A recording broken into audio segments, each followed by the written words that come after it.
The Red Sox scored 10 runs to make it 10 straight wins. Swinging a high fly ball towards the monster. It's up, it's deep. Narvaez bat flips, and it's gone. And on the Lansdowne. Perfect day, just somehow got more perfect. Solo shot, Narvaez. Red Sox radio network on the call. They shut out the Rays 10-0. It is their longest winning streak since 2016. The Pirates and Guardians game has been postponed due to air quality because of the wildfire smoke from Canada and northern Minnesota. A split doubleheader is scheduled for Saturday. In golf, Lucas Herbert has a 2-shot lead after 2 rounds of the Open Championship at an 8 under par overall. Bryson DeChambeau was penalized 2 strokes for improving the area of his intended backswing. His agent is saying that he is considering boycotting tomorrow's round in protest. I'm Brianna Muro. Elijah, put the camera on me.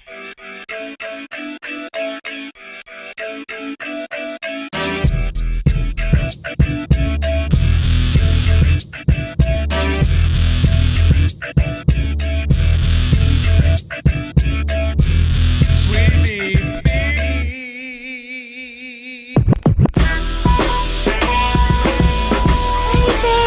Can this sports writer and this sports fan share a radio show without driving each other crazy? Now, live from the Fox Sports Radio studios, here's Fox Sports Radio's Odd Couple, Rob Parker and Kelvin Washington. Password. Ack, a dack, dack, a ack. Enter, brother.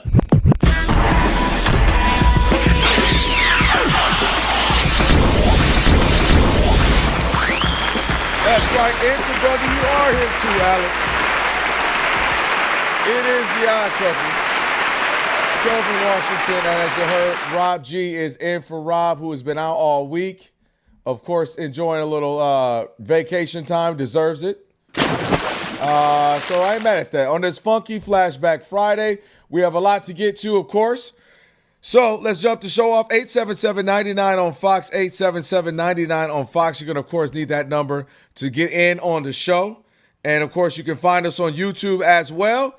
Elijah has us up there looking good as usual. Never heard of him. So we appreciate Elijah getting us up. So check us out on YouTube. All you got to do is search The Odd Couple. Wherever you are on there, search Odd Couple. You'll find us. You'll subscribe. You'll like it. You'll share it. We appreciate that as always. We'll get some Odd Mobby and YouTubian comments as well throughout the show.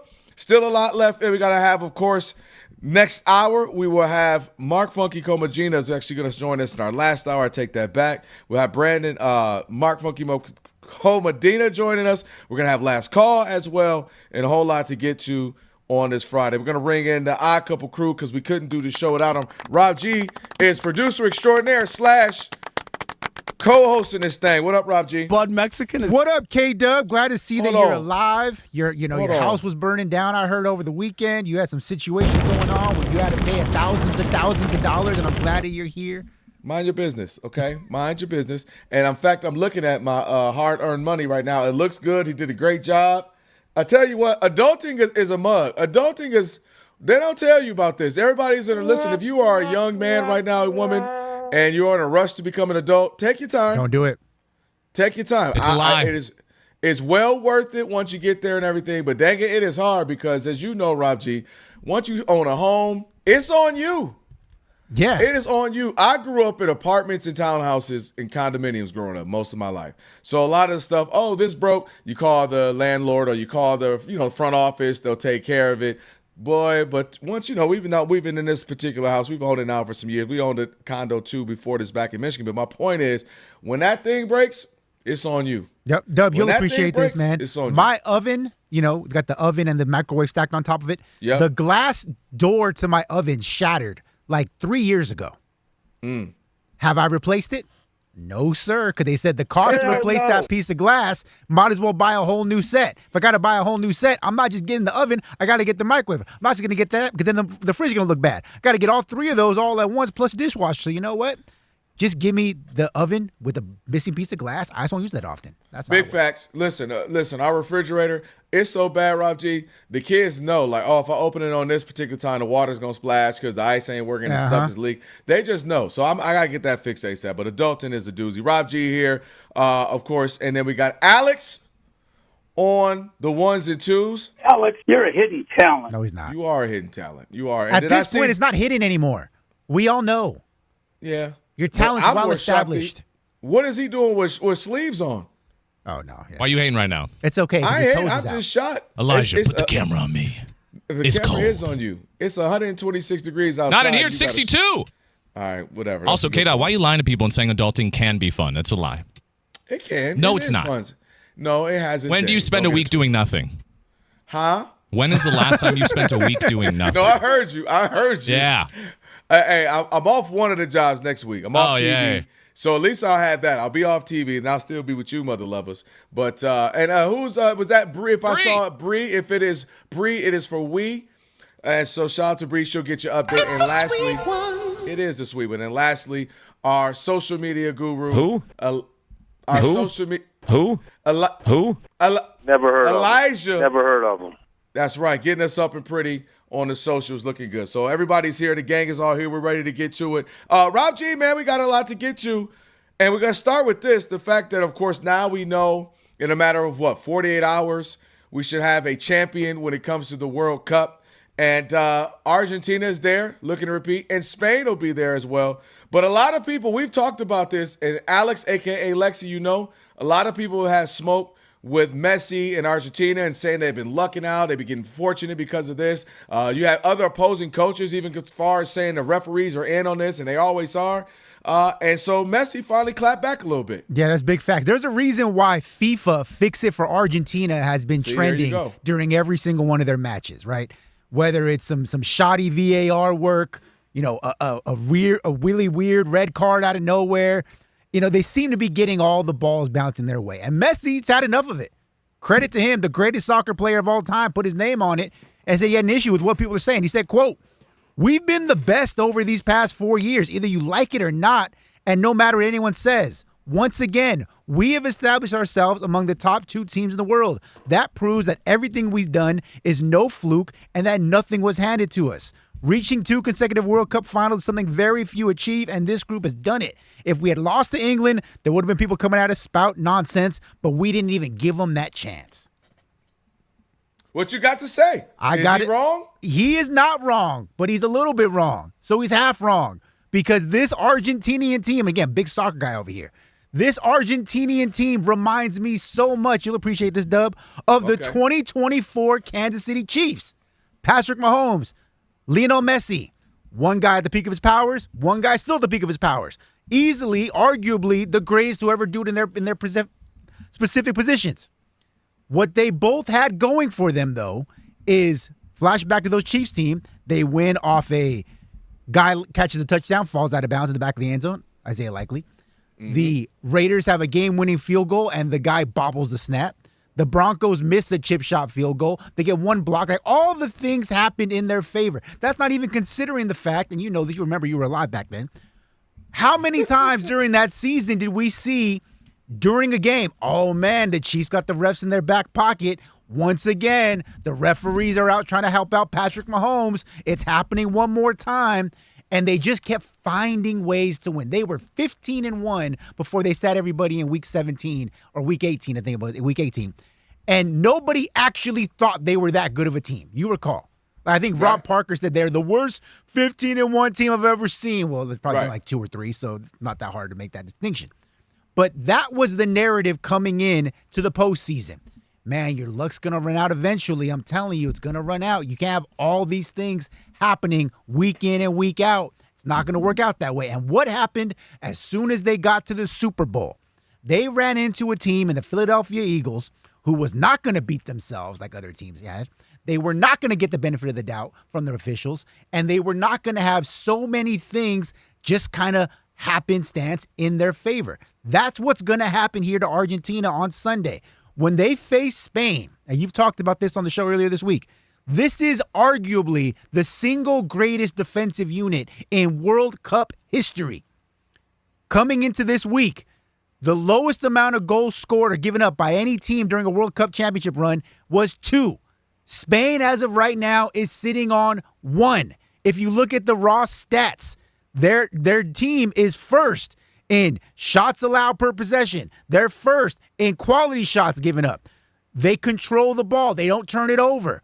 And even without their guy Yamal, the new hotness, the big next wave star in the world of soccer, only having one goal throughout this tournament, it doesn't matter because defense wins championships. I don't care if it's in football, if it's in basketball, or in this case, if it's in soccer.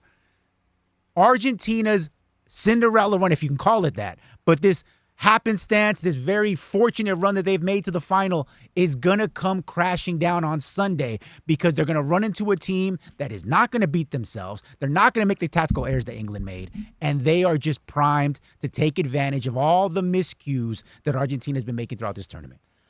You know what? That was cute, but here's the thing. Okay. You laid out a bunch of great points, and I totally understand the thinking here. The only thing I'll challenge you with is they do remind me of the Chiefs, but they do remind me of the 2019 Chiefs, who ultimately won the Super Bowl, of course, that 2020 in February, but the 2019 season. They were down 24-0 in a divisional round and came back to beat the Houston Texans 51-31.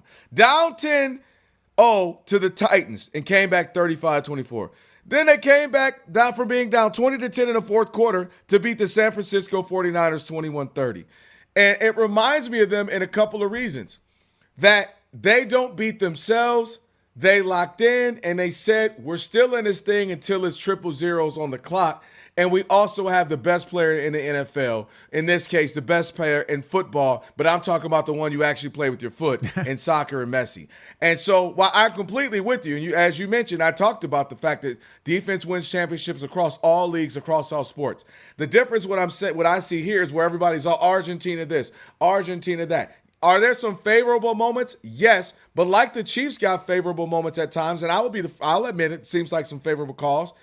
That came with the greatness. And when you're the reigning champs and you're beating people all the time and you're beating people in the Copa Cup and you have the best player in the world and he's coming over here to MLS and he's beating teams here, well, a lot of that comes with winning. You get the favor of the whistle sometimes. We see that with the Chiefs and Patrick Mahomes, and we see that with Messi and the daggone Argentina team. So everybody, the last few matches for them, has had their chance to either beat them, keep them at bay, or to find a way to win it, and they just couldn't. Whether it's giving up 3 goals in 11 minutes, the last 11 minutes if you're Egypt, which is absolutely crazy. And yes, maybe one was questionable. I'll give you that.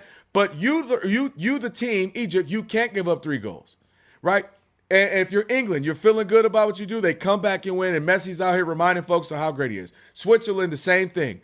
And so my point is, I understand that it seems like they get favorable calls, and they do at times, and I think you get that when you're great. You don't think Jordan got some whistles? That's all right. Come on, y'all. That's Mike. Right. You don't think Jordan got some the opposite? Man, Michael Jordan hardly ever got like 5 fouls in a game. He usually hovering around 3 or 4 because you know what? He's Mike, dang it. But when it comes to winning time, Argentina has just simply found a way, and Messi has rose to the occasion time and time again, whether it's the assist or whether it's the goal himself, and he has reminded people why he is the best, at least currently, and as some say, and most say, the best ever. So it'll be interesting, this match, and Spain could easily win. I'm not even opposed to your thoughts on them winning, but I am saying that I do believe at a certain point, how many matches can they keep winning before we realize, oh, they just know how to close. They just know how to persevere until the game is finally over and that umpire, that referee blows that final whistle. Because they keep doing it week after week after week, match after match, Rob G. And how many times can we say that was luck? How many times can we say FIFA, we're trying to get Argentina in? How many times can we say it when they just keep finding a way? So at some point, you got to give credit is where it's due. And they're the reigning champs. Yeah, but I'm glad you brought up the Michael Jordan reference because I think that is apropos here.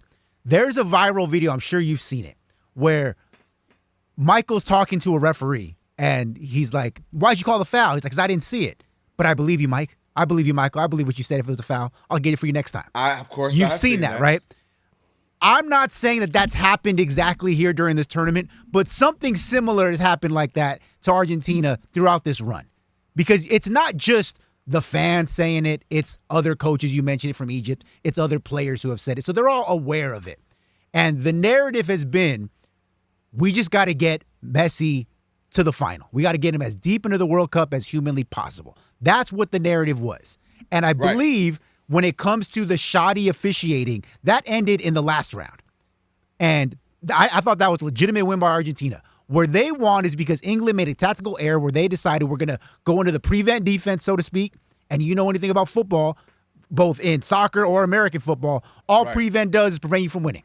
They did that too early. They gave up the late goals. That's what happened. Spain doesn't do that, number one. And so when you get to the championship round and you don't have the benefit of the doubt with all the calls that are borderline tilting your way, it's going to come down to just tactics, efficiency, being able to execute a game plan.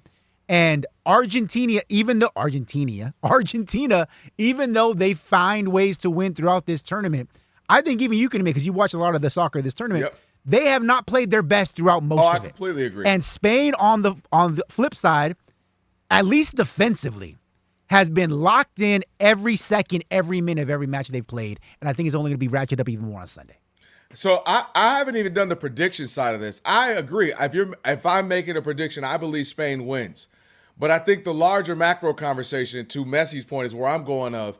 But I also think Argentina has proven to be winners until this game on Sunday. Meaning, I think they've earned their right to repeat. You get what I mean? I'm saying I believe they have outplayed people. I believe people, as you mentioned, have gone to prevent defense. I believe some teams have there's something about when Mahomes is there that sometimes you beat yourself, right? Because he's just him. You're like, oh, he's in your head, right? He's in your head. Yeah. Or if it were the Warriors, or if it were the Patriots, you go 28-3, you start freaking out if you're the Falcons. So I think there's an element to being that great and winning and having that success where that also is in your favor. That dang, to your point, Rob G, we haven't played our best. We aren't playing to what we would like to play, but we keep having these cracks in the door and we burst through it because the other team, sometimes are so scared of us because of what we bring to the table. And your brain of what we've done to other teams, maybe what we've done to you previously, or what Messi, he himself, has done for the last 20, 25 years.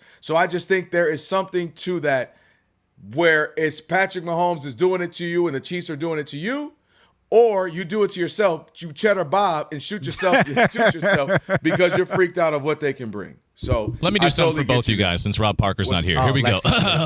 No Di Maria, no title. Argentina is missing their most pivotal player, and here's the fun part. I'm with Rob G. You guys were, I don't know where Kelvin is right now. He thinks he knows soccer. It's funny to me. Argentina hasn't played a top 10 team yet, and they finally did in England, who was actually dead. Do you understand how much they did? They've traveled and played in elevation. They had to play again the craziest heat in Miami. That team was absolutely ass. That was the worst I've seen England play. You're going to watch them get slapped. Argentina is going to get dominated, and this is the funniest part is they only did this because they're ready to pass the baton to Yamal. So that's why they wanted Messi here. Watch them get slapped. They're not a good team. Okay. Well, hey, Doug, what? Hold on. I just said, Alex, that I expect. Go ahead, Rob G. No, go ahead. Finish your thought. I got something. I was just going to say, I expect Spain to win. Rob G knows. I just talked about it the other day. Spain defense is money on Kalshi for it.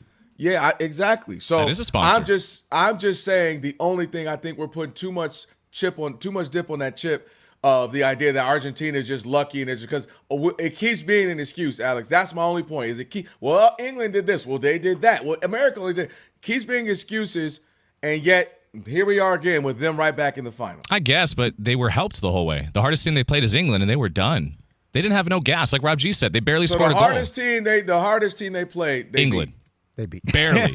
They barely beat them. But barely in soccer is big. This ain't a game-winning three-pointer. No, dude, they're gonna get slapped. All right. So speaking of slaps, there is somebody in the NBA who might get slapped. Oh boy, we can get into that next. It is the Odd Couple. Rob G's in for Rob P. Kelvin Washington on this funky Flashback Friday. Stick with your boys, Fox Sports Radio.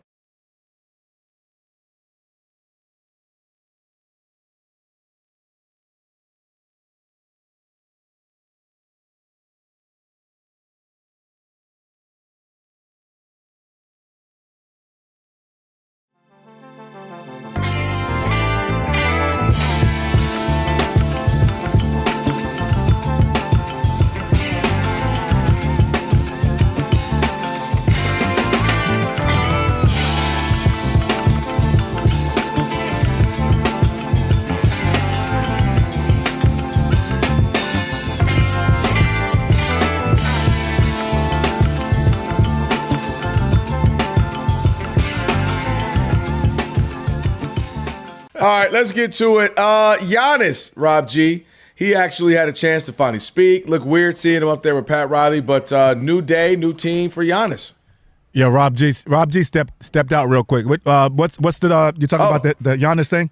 Yeah. So he had a chance to do the press conference with Pat Riley. Funny thing, Pat Riley, I don't know if you saw, he goes, blah, blah, blah. Oh, yeah, and Bam is here. Bam is here, too. I don't want no smoke with Bam, just in case Bam out here punching people. That was pretty funny. But, but Giannis had a chance to get up there to speak, and some of the things he talked about was, he's looking for new experiences. He's open to new experiences, and kind of how he's welcoming this, this change for him. And one of the things I'm looking at for when I look at Giannis there, he said, to quote him, he said, "I know the expectations this team has. I love the pressure." And I'm going to be honest with him. I'm going to relieve some of that pressure because I don't think it is. Yeah. I don't think there's as much pressure as he probably thinks it is just based off of his name, right? I'm Giannis. I'm now on a team that has an all-star caliber guy, and Bam, obviously, he's probably like every other year all-star kind of guy. That means, oh my gosh, wow, they have expectations and the pressure. I don't think so, Giannis. Right. I think Philadelphia has pressure, as we discussed last hour. Now that they've got Jaylen Brown, now that you're on the downtrend of Joel Embiid's career, you know what I mean? Like it's either now or never. So I think they have pressure. The Knicks, even though you won one, there's pressure to say, hey, while we've got this collective here and now, why can't we be the first team in 8 years to go and back-to-back this thing? Yeah, I'm just kind of keeping it in the East right now. Yep. You know what I mean? Maybe there's pressure if LeBron joins the Cavs to seal the deal. If you're Donovan Mitchell, are you ever going to be that guy or no? Like, I don't really think there's pressure for the Miami Heat in the sense that it's a flawed roster.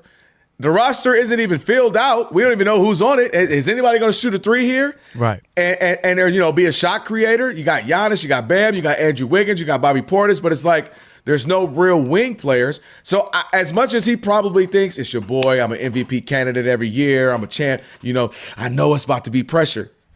Within the organization, maybe. Yes. I know how Pat Riley is. He's maniacal. He's crazed about basketball and trying to win.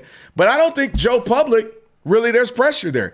You could go out west, there's a few teams with some pressure. Yeah, for sure. Right? The Spurs, the Thunder, are you going to get back to where you were? And Edwards, can you finally get over the hump? Luka, all right, Luka, you're 35 points a night. You ever going to get back to I don't think there's pressure in there. And a part of that is, again, the flawed roster. Yep. And to me, a part of it also is, hey, Giannis, you've been good for the last decade, couple MVPs and final MVP, but you ain't did nothing in Milwaukee in quite some time. Right. You guys haven't made it out the first round in 3 or 4 years. So why then would there be pressure? I can tell you a guy around the same age as you, maybe a little younger, when he left to go join, and then he was in the Eastern Conference in the Midwest and he headed down south to Miami, that would be one LeBron James. That was pressure. That shifted the entire conference, right? That's 4 straight finals appearance. You better win it or not. Every year for the rest of his life, LeBron was, up, or at least the next decade or so, it was finals or bust for LeBron. That became pressure.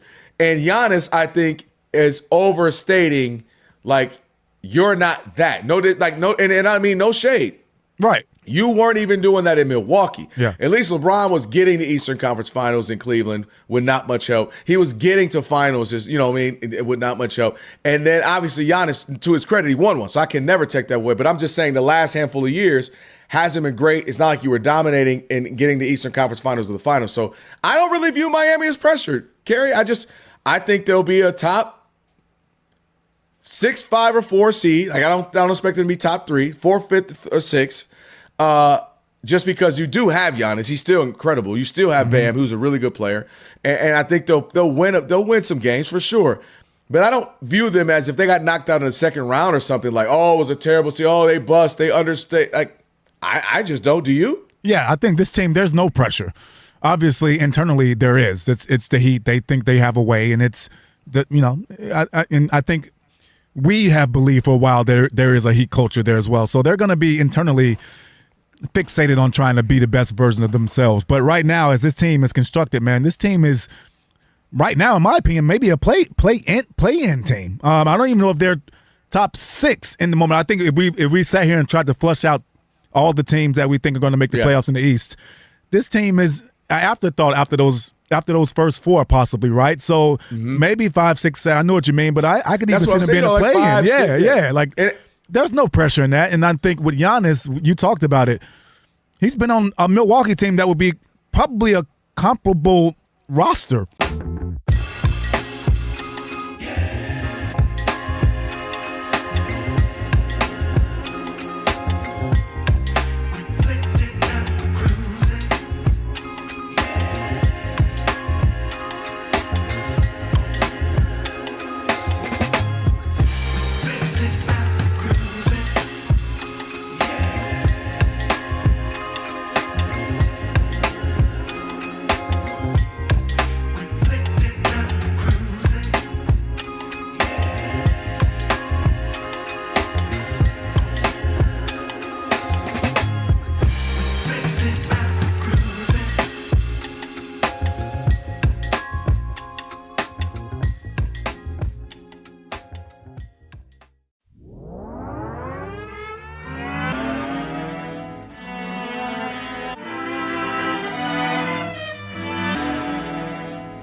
Hey, yo, Rob G, did you see that that picture, that video of Andrew Bynum? No, I didn't see it. Yeah, I'll send it to you. We'll bring it up at some point after you see it. But Andrew Bynum made a rare appearance in the world. I'll explain it to you a little bit later on, man. You got to see it when you get a chance. It's the Odd Couple. Kelvin Washington, Rob G, and for Rob on this funky Flashback Friday. DJ Ali Alex on the ones and twos. So the excitement of the FIFA World Cup's now streaming live on Fox One, the official English streaming platform. To catch every unforgettable moment, Fox One brings you the action straight to your screen, so you never miss a goal. Download Fox One and experience the FIFA World Cup, and you can do that live. That's right. All right, so Huge got into this, Rob G, that you said to somebody who might get slapped. This person has a history of slapping and punching people, so his young teammate might want to watch out. But Draymond Green had some unusual things to say to Yaxel Lundenberg that I don't even think Yaxel knows. I don't know. You don't know. Do you know what Draymond was saying? I don't think anybody knows what he was saying, but just a quick refresher. Yaxel Lindenberg, of course, plays for the Warriors. He was asked about the idea of LeBron James coming to the Bay to team up with him, Steph, and Dre. And Lindenberg says, hey, my pitch with him is, man, I know you don't like rookies that much, but I'm not the average rookie, and I would love to learn under you, man. So, I mean, if you're looking to play with one of the greatest shooter of all time, Steph Curry, and a close friend of yours, and Draymond, it'll be great to come to the Warriors, and we'll be glad to have you. Seems innocuous enough. But Draymond Green seemed to have an issue with it. Take a listen. A lot of people I saw like, oh, man, he actually gave his pitch to LeBron. Like, what about his pitch? And he said, I know you don't like rookies that much, but I'm not the average rookie. If you're looking to play with the greatest shooter of all time and Draymond, we'll be glad to have you.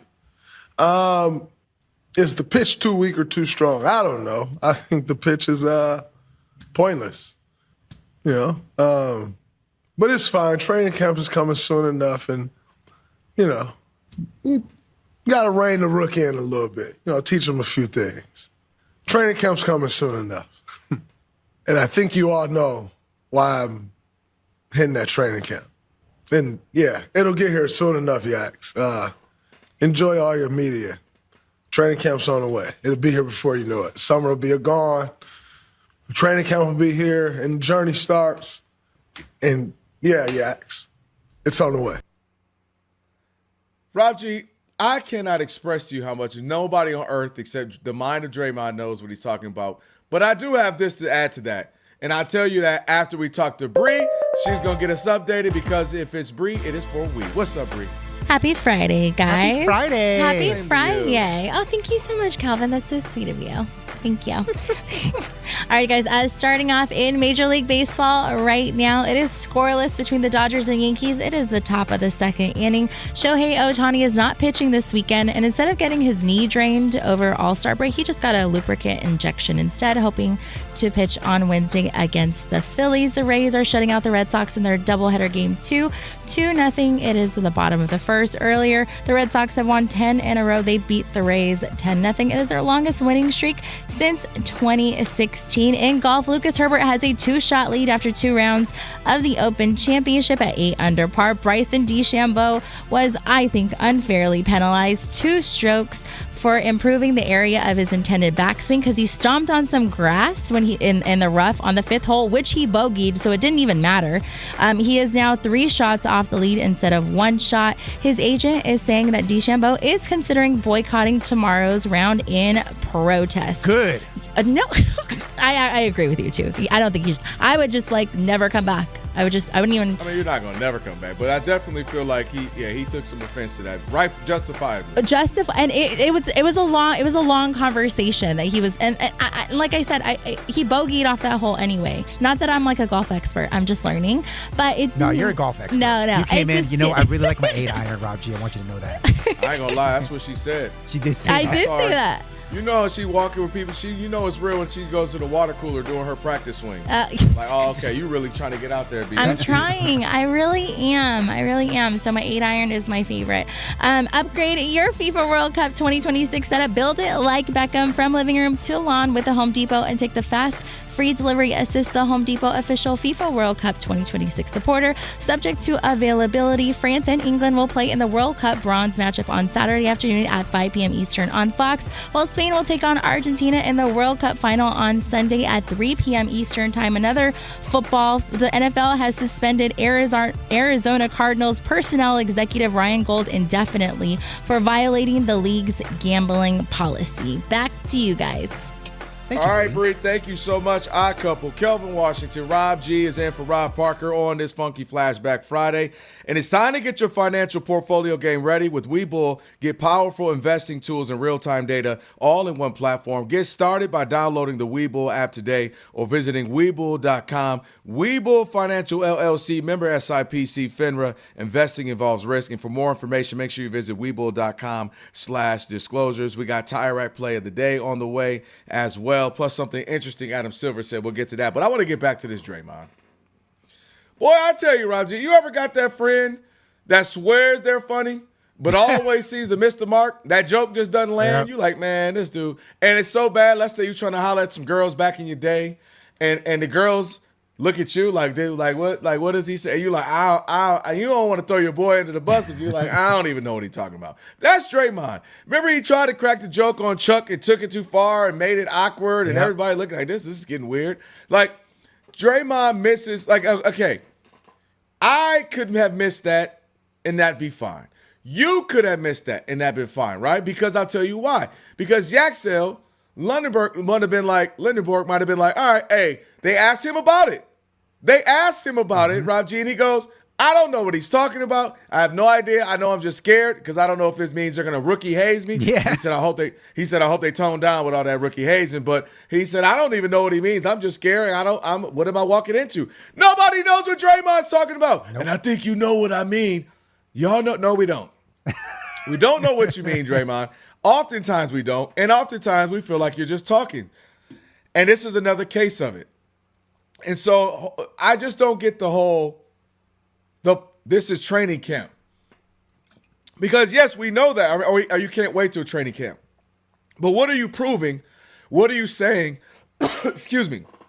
And so this is just Draymond having to fill air, having to do his podcast, and I can't even talk right now. No, he's just, this is the latest in a long line of Draymond instances where it's like he just doesn't get it. And I can't even explain it to you what it is he doesn't get, but whatever it is, he ain't getting it. Because to your point, the whole thing with Chuck, making fun of him on TV about, I don't want to be like Chuck with the Rockets, even though Chuck with the Rockets was a goddamn good player. Right. Sorry for saying GD. But yes, that's one. And then there's another one about a week and a half ago. You know, Draymond during his pitch with LeBron, I'm going to go golfing with him and Kevin Hart and have a good time. And that's where he made his big pitch.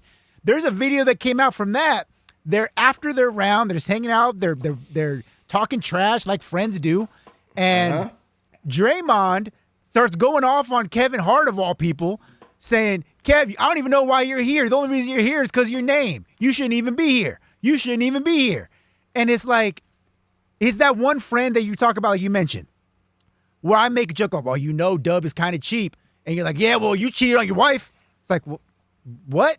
Like, that's why your wife that's why your wife left you. I'm like, yep. Well, that's awkward. Everybody knows that person. Yeah. Too. And it's like, I don't know what he's doing.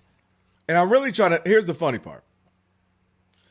I tried to throw him some bail, and even you and I, we talked earlier for the show, like, okay, what am I?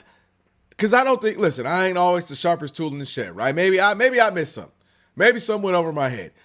And you and I sat there and both thought individually and then collectively, like, what is he talking about?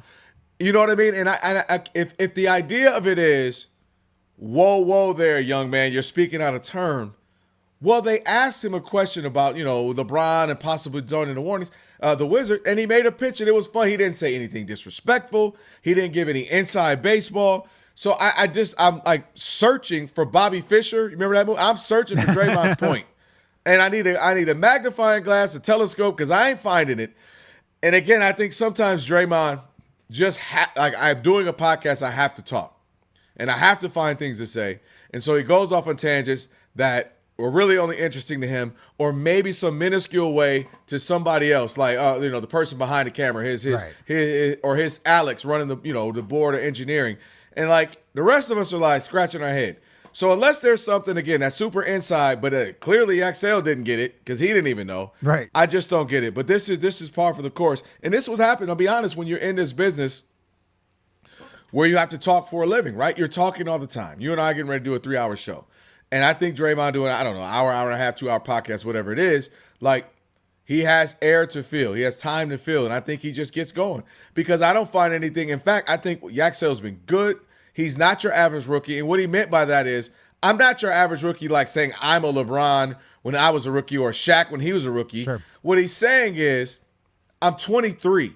I'm a grown-ass man. I'm a grown. Yeah. I've already if you've seen him, he's physically, he got a nice physical build. Yep. He won a championship. Like, he's not just some hot 19-year-old rookie who hasn't really done much quite yet. Right. You get what I mean? And I think that's what he's saying. And he said that slight tongue-in-cheek, just, here's my fun pitch. We've had Bob Myers running things over there in Philadelphia make pitches. Like, we have grown men. We have 30 years his senior, 40 years his senior. We got, other players making pitches. We got all these people doing it. So why can't he just have a little fun? So I don't get that. And again, maybe you did. Maybe there's something you come up another conclusion you can think of. Yeah, so I was reading over the quote as you were talking. I'm trying to say, like, what could we have possibly missed in this whole situation? I read back the initial Yaxel quote, and the only thing, and this is really stretching, this is Fantastic Four stretching, but he says, if you're looking to play with one of the greatest or the greatest shooter of all time, talking about Steph, of course, and a close friend of yours, Draymond Green, is something that small where he says, hey, the greatest shooter of all time, Steph Curry, and True. Your good friend, Draymond Green. Like, is that some kind of disrespect where it's like you don't acknowledge me as the greatest defender of my generation or the best defender in basketball or whatever? Like, is it something like that? Because I really don't understand what he said that could get you that upset. If you're blasting me for spitting nothing but truths, the boy was 3 for 3. Steph Curry is the greatest shooter of all time. Larry Bird right there. And if you say Larry Bird, I'm going to have a problem with that, right? Draymond is a close friend of LeBron. We all know that. In fact, Draymond recently just said my brother. Oh, I would love to play with my brother. Yep. And Yaxel isn't your typical young, got to grow in my body rookie when he said I'm not your average rookie. Facts. What'd you say? So right, he can't turn left? That's like right. You always say. So I don't know. But this is, again, Draymond. This is where you love it. This is the good and the bad of Draymond. And one end, you love that he's honest. You love that he speaks his mind. You love that he has something to say. But then again, because he always has something to say, you will have days where you scratch your head like, I don't know what you're talking about. I'll tell you what, this is like a real conversation, is if I am, maybe not Steve Kerr, because he seems to be like caping up for Draymond every chance he gets, but if I'm Mike Dunleavy Jr., or if I'm someone in that front office, I'm not happy about this. Because this is just perpetuating a narrative about our leader, because he is the leader of the team. It's not Steph Curry. Without a doubt. He is the emotional leader. He is the guy who makes them go. Steph's the best player. He's far superior. But for that team, he's the heartbeat. And this is just another instance where Draymond Green unnecessarily brings tension to the team. Started, of course, obviously the Jordan Poole punch is one. Kevin Durant, we caught him on the hot mic saying that you're a B, you're always going to be a B, and we're going to win without you. Leave. He leaves earlier this season in the middle of a timeout because he didn't like that Steve Kerr was mad about him. He left in the middle and went to the back. And then in this instance, a rookie who doesn't know any better, he's not media trained. They ask him a question about playing with LeBron James. He gives some innocuous answer, and you take offense to it. And because you took offense to it, rather than calling him or texting him or whatever you could do, you go on your podcast, you make it an even bigger story. Seriously. So it's You're like, right. so what? Why am I having to keep answering questions about you or defend you in the public eye over things that you're doing? The only thing I can think and still add into we're trying to make sense is that if his point is going to be once he sees Yaxel is that we don't do it. We love LeBron. I hang with him. That's my boy. Steph's cool with him. Obviously, Steve Kerr has a relationship because of the Olympics, so on and so forth. But what we're not doing is begging publicly. That's the only thing I can just think of. I'm sitting here, like you said, just trying to really think. That's the only thing I can think of. That his whole point is we're 4-time champs. We don't beg publicly, even though y'all was begging for Kevin Durant back in 2016, the summer of 2016. Yep. But with that being said, to your point, the problem is, Rob G, they made the deal with the devil. And I don't want to call him that. I'm respectful of his game and what he brings to that team. But what I mean is they already know what he is. They've already made the deal. They've already overlooked him punching Jordan Poole. They've already overlooked him being a large part of getting Kevin Durant, being a large part of why Kevin Durant left. And they've already, Steve Kerr specifically has made his bed with the Ray J outburst, doing this, and I think Steve Kerr, because he spent his time with Phil Jackson and having guys in and out, and this guy's that, and Scottie Pippen Phil had to handle Scottie this way, but he had to handle Mike this way, but then he had to handle Dennis Rodman this way and let him go to Vegas and blow off Steve. I think he's just said he's in that ethos of the Zen and building a team and understanding that every guy is different, and I think he loves. We won't have what it takes to have that type of grit and meanness if we don't have Draymond, and I think they've made their bed and they're laying in it with him, and they have just decided to take the good with the bad, and sometimes you got to do that in life. All right, on the way, your tie rack play of the day, and even we talking about, you just mentioned LeBron. Well, maybe the biggest face or most important person in the NBA.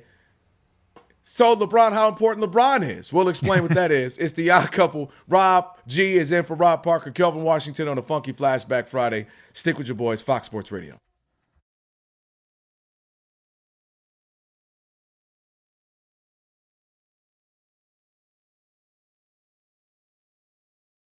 All right, so let's get to this, Rob G.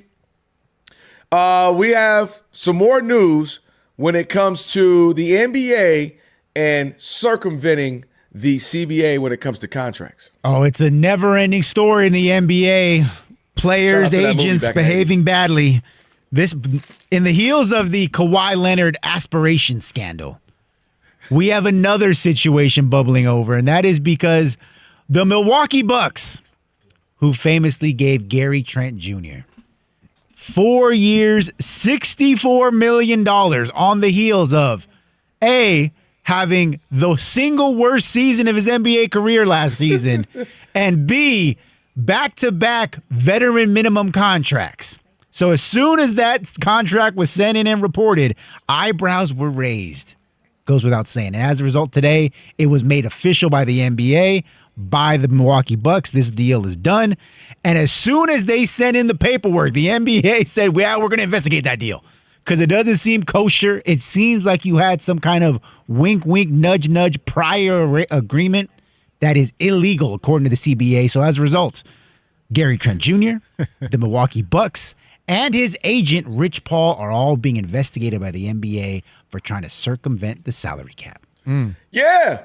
They out here trying to get a team together. They say, look, hey, man, we need a sharpshooter like you. You're playing well. He's the type of guy, Kerry, as you know, could be a 6-man of the year type of talent, when he's hot and when he's going. Yeah. And they said, but Giannis is getting a little frustrated a couple years back. We need a Damian Lillard. We're going to have to pay him some money we want to keep you because we'll need you in order to contend and win. But why don't we punt this down the road a couple years? And that's what it seems like, allegedly. And so I look at this as, do I think this happens? Maybe not so blatantly, because then you come out and sign some crazy deal when he was really a non-factor at all last year. Actually grossly disappointing. So I think that is when everyone raises the eyebrows, right? Because you're like, if he was averaging 14, you go, yeah, that's about right. A guy who can start when you need him. Right. 6-man of the year candidate. The issue I have right now, Kerry, at some point, Adam Silver is going to have to put on his big boy pants. Adam Silver is going to have to, channel his inner David Stern. You know, we all have mentors and leaders in our life. You're going to have to, WWJD, what would Jesus do? He's going to have a WWDD, what would David do?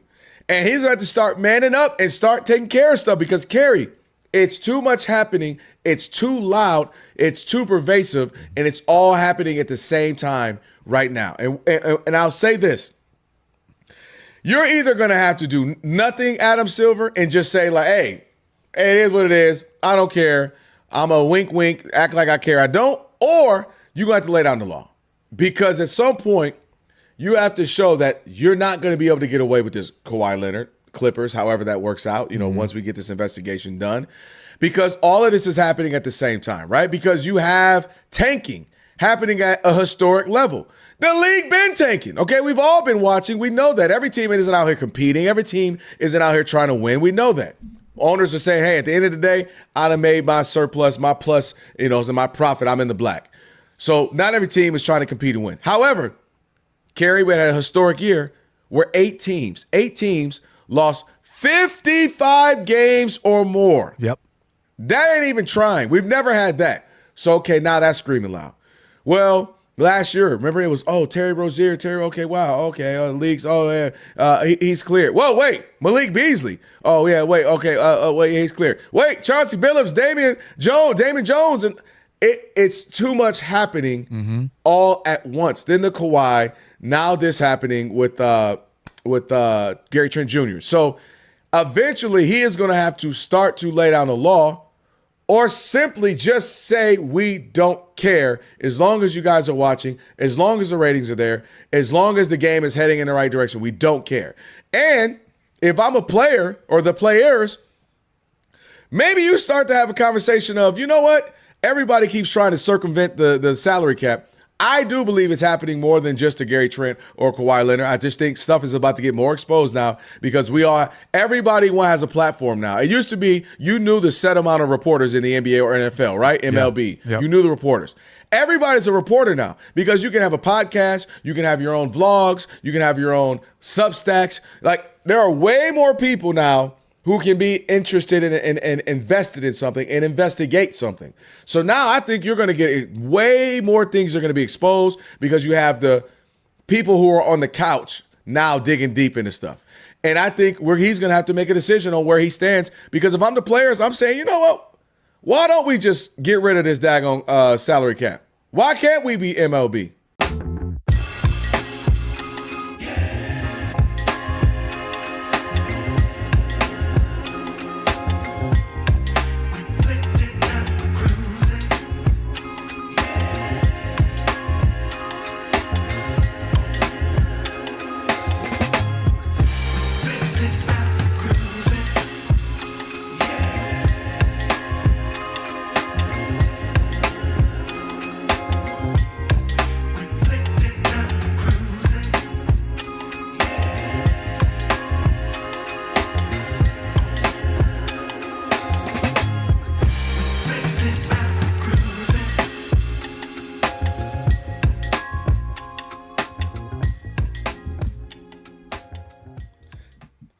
Fox Sports Radio, it is the Odd Couple. Kelvin Washington, Rob G, in for Rob on a Funky Flashback Friday.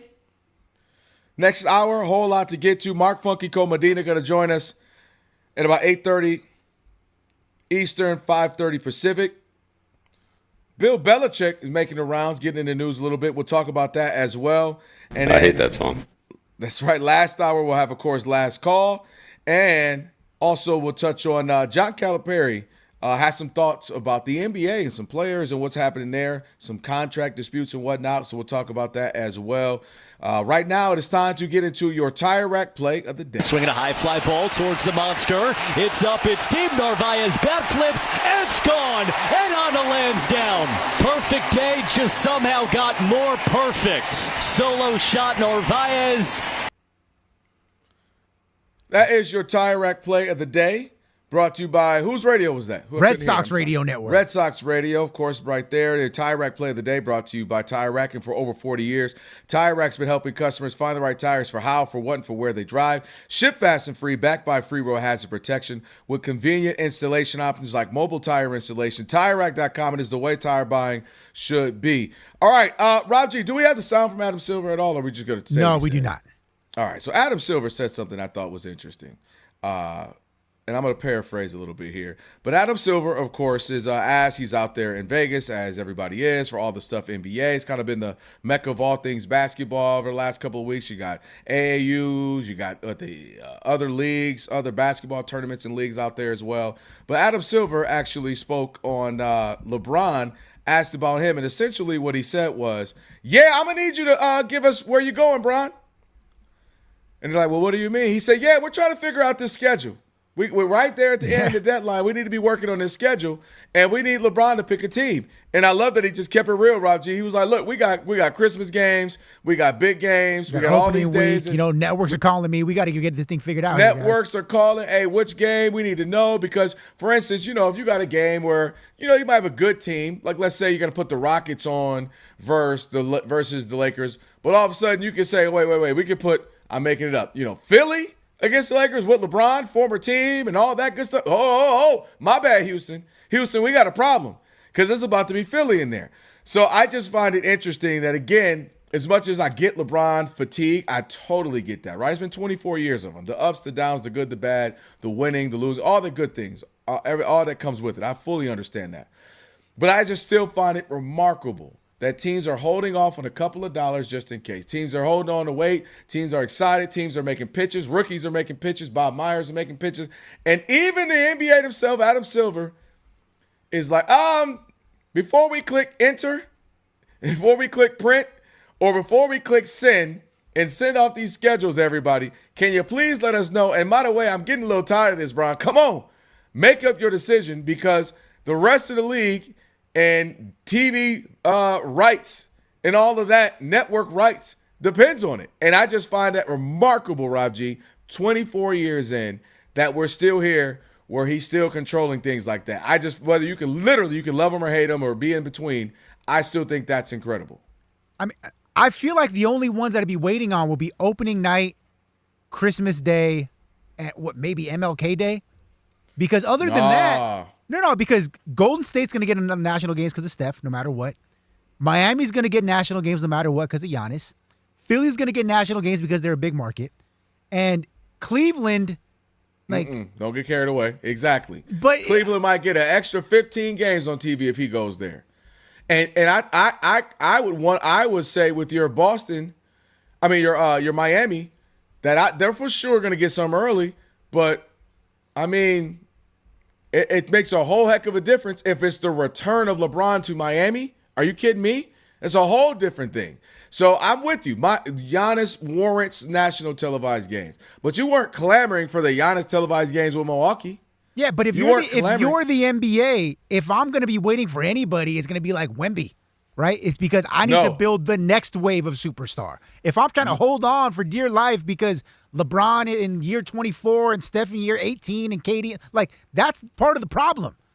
You should not be waiting for a guy in year 23, 24 to hold up your entire NBA schedule. Hey, 3 or 4 dates, cool, but other than that, nah. I wait for you. Here's why I get your sentiment for sure. I really do. And I think your logic is right. Like I get that. It. You seem upset. Well, I don't seem upset, but I also know this. You don't forget, we don't know if this is his last year. We know talent-wise it doesn't have to be, right? We all, I think we'd agree on that. But what I mean is, if all of a sudden, week, 2 weeks, or something, and LeBron just lets, hey, you know what, this is, for instance, let's say in a matter of hours to days at this point, he says, I'm going back to Cleveland to finish this thing. Rob G, that changes everything, right? That changes. This is the farewell tour of the guy who's We don't even know if it's his farewell tour. But what I'm saying is if he comes out and says, I'm going to Cleveland to end it, I'm saying I'm booking it. The kid who came from Akron in Northeast Ohio started there and is ending it. That changes everything, and he's going to be on TV dag near every game. I don't care if it's a Tuesday versus the Hornets. I guess. I disagree with you still. No, you get it. If this is the end, you definitely want to utilize that as much as you can if you're Adam Silver in the NBA. Come on, Rob G.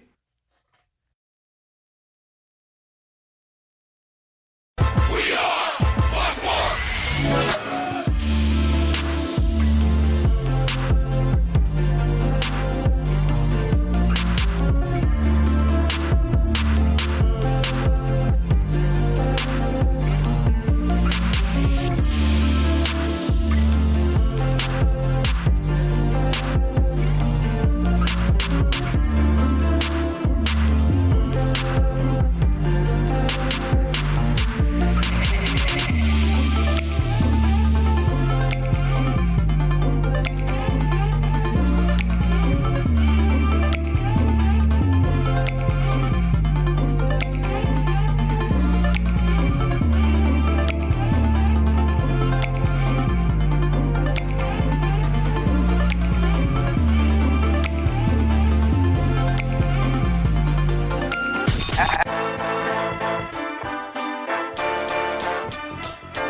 It's the Odd Couple. You know what time it is. It's your boys. Let's get it.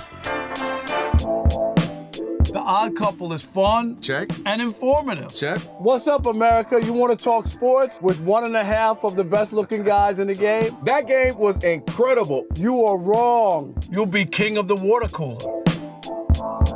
What's it like working with Rob? Rob in his mind is like Chris Rock mixed with Richard Pryor, so I'm running out of fake laughs. Ha Rob. Rob is very passionate. Son, you ain't ready for this. I don't have BS in my game. I'm straightforward. I'm honest. You say Brady's the greatest quarterback of all time, but Eli Manning beat him twice. And of course, it doesn't hurt that I'm right most of the time. Kelvin is the nice guy, wants to make everybody feel warm and fuzzy. You done? Let me tell you the truth. I bring the energy, a youthful energy. Rob's not gonna see this, is he? And I bring an honest opinion. Michael Jordan, I can't take it anymore. I need a break. I'm gonna go play baseball. Trash Talking Tuesday is the best. It's a great opportunity for folks to call in and they get to trash whomever. Who you trashing, Roger? I'm trashing LeBron James and Michael Jordan. Oh, okay. They can't even hold Wilt Chamberlain's shoes. Stop talking about the king like that. It's a new era. Let LeBron be the best, please. I only recognize one king in the United States, and that's Burger King. The connection with the Odd Couple audience is incredible. We really invite them in. And they can relate, whether it be things about our own personal lives or our takes on sports. Love you guys. You guys are killing it. Hey, we appreciate you. Thank you for rocking with your boys. They feel like it's just my guys, just my friends, and they join right in on the show. We talk with the listeners, not at them. Obviously, you can listen to us live, but you can still check out the podcast. You can check out our YouTube. You can check us out on social media. So in any way you want to get it, you can get it. Yes. There's some yelling. It is some hot takes. It's a whole lot of fun. I'll give you that. It is fun. I agree. Begrudgingly. The Odd Couple. Sports talk that's too good and too fun.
Red Sox scored 10 runs to make it 10 straight wins. Swinging a high fly ball towards the monster. It's up, it's deep. Narvaez bat flips, and it's gone. And on to Lansdowne.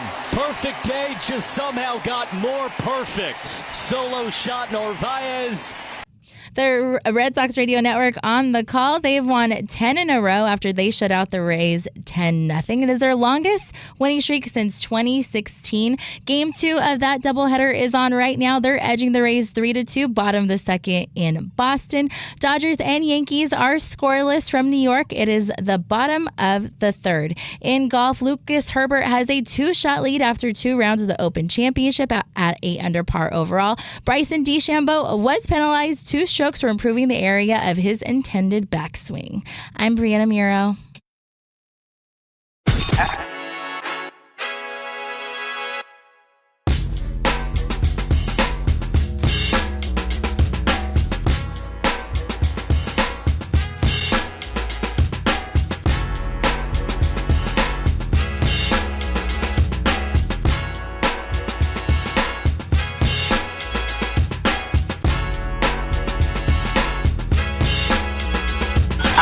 Can this sports writer and this sports fan share a radio show without driving each other crazy? Now, live from the Fox Sports Radio studios, here's Fox Sports Radio's Odd Couple, Rob Parker and Kelvin Washington. That's right, it's the Odd Couple on a Funky Flashback Friday, hour number 3. Rob G, and with me, Rob Parker out all week. Number 2. Dang, I'm ready to go, ain't I? I'm ready to call it a day, Alex. It ain't hour number 3 already? Hour number 2, numero dos, I should say. My gosh. Alex should have hosted. Yeah, you're right. Hey, hour number 2 on this here Funky Flashback Friday. Best part about it is I'm looking at everything, too. Rundown dead smack in my face. Mark Funky Comedina joining us here at the bottom of the hour. We'll talk some NBA with him. And an interesting point, we're actually going to talk a little bit about it now, some things that he put out there. But we'll ask him about it a little bit later on as well. And then next hour, still got a lot to get to as well. John Calipari has some thoughts on money in the NBA. He always got thoughts on money. He has, let me tell you somebody who has open thoughts. It's an open book when it comes to money. And I like that aspect about him. We'll talk about that next hour, which will actually be hour number 3. I like him. I like him. Roger, did you see? Yeah, I know, but I like him. Okay, Alex, I want you caution. Keep your job too. It's been hot as second round here in LA, by the way, man. Are you in the pool this weekend or something? What you doing, Rob G? Oh, I'm gonna be working here on Sunday afternoon, Sunday evening. Rumor has it I'll be working with Monty and Martin. So okay, good luck on that. Well, have you on the rumor? What that was? Well, they haven't called me about it. They said, yeah, someone's gonna be calling you later today to talk about it. That was like 9 hours ago, and no one ever called me. So hold on, stop bringing it up then. We'll My see. bad. Okay, so that's one. But I will be there in the evening, hanging out with Cuz, Anthony Gargano, Arnie Spanier, Chris Plank. Those guys. That'll be fun. So that means Saturday. Oh, Saturday I'm going to a dance recital. My niece is performing. Her dance team has a big recital, their summer show. So I'm excited about that. Oh, that's nice. She's really good too. Which is crazy. Oh, what? You have kids and you've been around a lot of youth extracurricular activities. Yeah. And, most of the time, because she's 6, there's like, hey, as long as they're out there and they're having fun, that's the most important thing.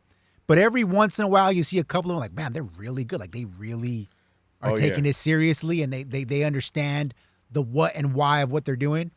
And my niece had this explosion because her and my daughter were in it together for a couple of years. My daughter kind of phased out. She didn't like it as much. She went over to gymnastics. My niece stuck with it, and she is really damn good. And so it's very impressive to see her out there, 6 years old, so tiny, dancing, knowing 4 different songs with the routines. It's kind of crazy. It is. You have multiple daughters. One is still a little young, obviously, but mine are at that age where, to your point, you're starting to see where, she's really good. She's really good at that. Yep. I'm going to tell you right now, Rob G, if your oldest, Aria, is not in this already, hasn't done it yet, don't. Alex, I have interviewed big-time celebs and A-list. I've been in this spot. I've been in this part. I've done it all. I'm on radio, Everyday Live. I'm on TV Live. Okay, but I have never been more nervous than when my daughter was doing a spelling bee. Oh, I have seen her play basketball, soccer, recitals, assemblies at school. I've seen it all. Spelling bee, there's nothing more nerve-wracking. And somebody listening right now who is a parent who knows exactly what I'm talking about. Because, Rob G, what happens in basketball? You turn it over. No big deal. Yeah. You miss shots. No big deal, right? You got a whole 4 quarters. Things happen. Ups and downs. Football, you might throw it in. Baseball, you might strike out. Might hit a home run next. Things happen. Sure. And spelling bees, that's just you. Yep. That's it. And it's you and the word gravel or whatever it is. You know what I mean? Right. And that's it. How we missed that one? We are sitting there. And so, long story short, because I know we'll get to it here in the topic, but I thought it was just a normal kid spelling bee in class, right? Oh, that's cute. Oh, yay, baby. I didn't know she had already advanced to they had an assembly. To the regionals? The championship round. Yeah. And I'm like, oh, shoot.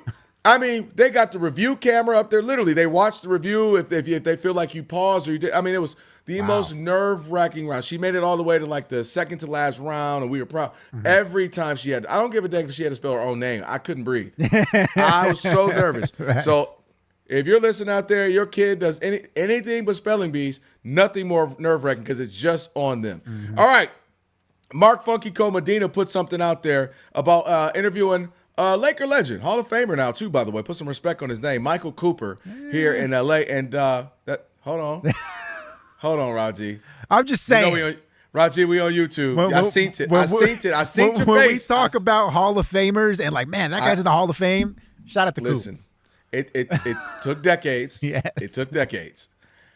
I hate this because I'm totally with you. And I hate it because I know him. He's such a great dude. I've been on TV with him several times out here in LA. But I get your point. It's like, oh, okay. Yeah. This is what happened with team, when your team has won a lot, and he was obviously a heck of a defender. Sure. Great. He could great dunk, defender. he could hit the three, but he is in the Hall of Fame, so we do got to put some respect on his name. With that being said. Just real quick, it is the NBA equivalent of that video of Lil Wayne where they say the top 10 rappers, and they said, oh, Drake was number 1, Jay was number 2, and Gucci Mane was number 3. And he's like, wait, Gucci Mane was on the list? And he's like, shout out Gucci. Shout out like, Gucci. what else can you say, man? Shout out Coop, Yeah, totally. It's like, shout out to Coop, man. But Coop had some things to say about his whole team, the Lakers. And Mark Funky Medina asked him about it. Basically, what does he think of his current Laker? Obviously, they made a bunch of moves in all season. I'll let you kind of take some of the things he said. Yeah, he asked him about it. It was a long-form piece. We'll talk about it later in the show. And they said, hey, how do you like these moves, the post-LeBron era? What do you think about this current iteration of the Lakers? Coop said, quote, I like the way the Lakers are heading. I'm still waiting to see if there'll be more moves coming during the season and if they happen. But the pieces they have right now, I don't think it puts them in a championship run, but it puts them in a playoff run. Well, Coop preaching. I agree. I think he's absolutely right. I absolutely don't think the roster as comprised right now, unless they make a move here or there, is better than last year's roster. Because of all the guys that they received over the last handful of weeks, none of them are better than LeBron. Will we agree on that? Facts. Yep. None of them. I'm not sure anyone is better than playoff Rui. Like, you know what I mean? Like, Kessler is still determined. I get that. Big man, and I understand he also feels a void. I need size. You need a big man. You need somebody to block shots. You need somebody to get tip backs, put backs. So I'm not mad at that. My point is, Kennard played very well in the playoffs for them. I think we'd agree. For a couple of games, yeah. A couple of games. He had a couple of games for them. Rui was shooting the lights off that thing. Statistically, the greatest playoff shooter of all time. That was crazy. I mean, he couldn't miss. And then LeBron is great. And Marcus Smart played very well for them most of the playoffs, not every game. Sure. So losing those 4 is tough. And I don't think you necessarily lost those 4 and then you got better with what they brought in. I also don't see, aside from Kessler, Grimes ain't locking nobody up. We know Luka is. And Austin Reeves gives a lot of effort, but it's just he's not naturally a good defender or a good athlete. And some of the other guys they brought in, Sexton will play. He'll play hard. He'll give you some energy. But my point is they don't look like stoppers right now. So I am worried about that. But more importantly than anything, you've heard me say this. I'm a fan of Luka. He's probably one of the most entertaining guys to watch. And if you texted me one day, if I was out with my family and I was at the movie theater, and you texted me, yo, Luka had 75 tonight, I would absolutely believe you because that's how talented he is. But my concern, I've said it over these airways, and I've said it to you several times, is that the way it's comprised and the way Luka is currently playing basketball, my concern is that he missed his window to win a championship. Not to average 35, 37 a game, not to get in the playoffs and win a round or two like they did last year. But, well, they won one. My concern is the style in which he plays, that era may be gone. The era of, as long as I got LeBron and Kyrie, Everybody else can shoot threes, play defense, we're good. As long as I got, LeBron and D-Wade and Bosh, you just rebound and we're good. As long as I just got Shaq and Kobe and a bunch of other guys around, and you got to be deep, you've got to have defenders, and you got to have an identity that's going to lock in. And I'm worried for the Lakers that Luka's lagging back on defense, complaining all the time. We know he ain't locking up defensively. And again, it's just not setting that tone of like whatever it takes. That worries me. And not having, as you know, I like to call them those line shifts in hockey that the Thunder can throw at you, where you're like, wait, who are these 5 guys? I thought I was playing. What? The Spurs can throw at you. Oh, my gosh. Even the Knicks threw a nice amount. But, it wasn't quite as deep, but they threw it at you as well. So the Lakers is left to be determined. I expect them to be 4th, 5th seed. I think Luka's going to be fantastic as long as he's healthy. But I don't think they can compete right now. And I worry that if Luka doesn't just shift his play a little bit, still be used, still be a scorer, still be a guy that has the ball a lot, but gives me effort on defense, getting back, not complaining with refs, and understanding we got to be deep and have that ball moving. I worry that style of play, he may have missed it, where you can depend on a guy or two and get it done. Right now, you got to be 8, 9, 10 deep. No, that's fair. I will say I don't know for sure if they're going to be better or worse than last year's team. I can tell you they're going to be a totally different team because all the guys you mentioned, replacing Smart, Kennard, Rui, and, of course, LeBron, I don't think any of the guys that they got, save from maybe Kessler, do any one thing as well as Rui hits the open jump shot, right. Luke Kennard in terms of three-pointer, Marcus Smart as a defender, that kind of thing. Kessler has that argument where you say, hey, I defend the rim as good as those guys do those other things. But what they do have going for them is theoretically, all of those guys are going to fit better around Luka Doncic. That's a conversation we've had on air, off the air for a while now, is you're not going to find a better player than LeBron James. Even at 42, LeBron is better than all the guys they have right now. But what you can find is guys that complement Luka Doncic specifically better than the other guys did. Because Rui could hit an open jump shot, but he had a very slow release, didn't rebound at all, wasn't much a defender. Marcus Smart, great defender, very streaky as a shooter. Luke Kennard, incredible shooter, not a defender, and he was an unwilling shooter, which is surprising. As good as he was, they say, hey, why don't you shoot him more? I don't know. They just never, whatever.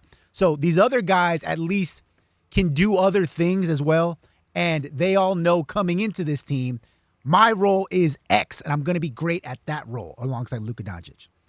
What I'm concerned about is, like you said, in Los Angeles, we're not in the business of being very good. We're not in the business of being a playoff team, like Coop said. The Lakers are in the business of championships. And if you would have told me or asked me 2 years ago, or you had asked you 2 years ago, even after losing in the finals, man, how many is Luka going to win? Because he's already got to the precipice. They lost. It was a tough loss.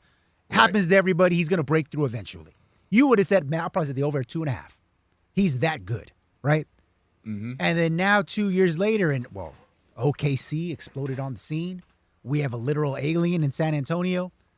The New York Knicks suddenly became the greatest team ever, right? Overnight in New York. And it's like, well, damn. Is Luka Doncic ever going to win an NBA championship? And that idea would have been foreign. That would have been crazy to me 2 years ago. Because if you look at Luka Doncic, and this is a conversation that's only reserved for the greatest players ever. This is not a conversation that you have about Jason Tatum. This is not one you have about Anthony Edwards. This is not even one you have about Shai Gilgeous-Alexander. Luka Doncic, through his first 8 seasons in the NBA, is a 6-time first-team All-NBA player. For context, Kevin Durant, arguably a top 15-ish player in NBA history, has only made 6 in 18 seasons. Steph Curry, who people think is a top 10 player, I don't, some people do, has only 4 first-team nods in 17 seasons. So Luka Doncic is not being compared to his peers. He's being compared to the greatest players who ever lived. That's the trajectory that he's on. He's not in the business of, hey, we're competing, we're in the mix, this is great, I'm happy to be in LA. He is in the business of championships, probably even more so than the Lakers. So when the Lakers make these moves and you give up all of your tradable assets for Walker Kessler and you lock in these guys to 3 and 4 year deals, you kind of got to be concerned where it's like, well, all the trash I talked about the LeBron James era, which I stand on, right? Mm-hmm. That it was a roller coaster. We got the one chip, what was great. We're also a laughing stock for 2 of the 8 seasons. The Russell Westbrook era was a disaster. We missed the playoffs entirely twice. It is entirely possible if the gauge is championships, which is what it is in LA, that the Luka era is going to be worse than the LeBron era. Because for all of the drama and the roller coasterness of the LeBron era, they got the championship. They got one. They made a Western Finals another year. I can't say definitively that Luka Doncic is even going to make the Western Finals with the Lakers, given what we've seen around him. So it's very an uneasy feeling. And as much as I see the vision with Rob Pelinka building out this roster, the Luka-centric roster, I still can't say it's going to be enough, even as great as he is. It's a very unsettling feeling here in LA. Well, I'm going to tell you this. This is why it has become, to me, the clock is ticking. New ownership, and the clock is ticking on Rob Pelinka. Because Luka's going to do his job in the sense of, again, mark it down 35, 8, and 8, right? That's just put that in the books, right? We know that. Yep. And Austin Reed's going to do his thing, probably put him down for 21, 22 a game, 5 and 5. Like, it's somewhere right. You just kind of know what your 2 guys are going to do. Sure. But my point is, at some point, I'm going to need you to Sam Presti this thing, right? Where consistently we're good. Even when we're supposed to be tanking, we're good. The Thunder have been good, and when we all written them off. We wrote them off with Chris Paul. Oh, it's a wrap, my dog. He's about to go out bad. And oh, wait, they're good. Oh, wait, they got SGA. Oh, PG-13s go. Wait, whoa, why is he MVP all of a sudden? And they're good. And they got his, what the heck? And wait, how are they fleecing teams with trades? You get what I mean? They got this picks. How many first-round picks do they have? They got this R.C. Buford with the Spurs. Wait, they got who? They got, look at the. Wait, they got Wemby to take a 5% $50 million haircut? That sucks for us. He acting like he's Rob G, cutting his own hair in these streets. Facts. And so my point is, Rob Pelinka's going to have to say, I got Luka hopefully for let's just take minimally, let's say 5-6 years, right? Yep. All right. I need to get him exactly what he needs to win so that he can look like one of his really good friends in Joker. So that at least he got one, right? In the era of ones, Luka got to get one, Rob G. Yeah. The Jays got one, Jalen and Jason. Joker got one, and I don't think he's just better than Luka like that. Like, they're right there, neck and neck. If you took Joker and I got Luka, I'm not mad at all, and vice versa. Me either. Yep. Giannis got one. SGA got one. Who else am I missing? Jalen Brunson got one. He's not in that tier, but he got one. Jalen Brunson just got one. Yep. Exactly. So my point is, in this era of look at those guys who are at minimum, you can say on his level, if a Joker, maybe a SGA if you want to put him there, and other guys who are a step below, still really good, but they got their ones. I'm going to need Luka to get one. So really, to me, it's on Rob Pelinka because I don't have to question if Luka's going to do what Luka does. Now, I think there's some tweaks in his game that need to happen, but they're going to have to put a roster around him quickly. You know what I mean? Because this league is going, and teams are getting better. There's teams in the East that are coming. Is Philly coming now with Jalen? Do the Pistons take a step forward?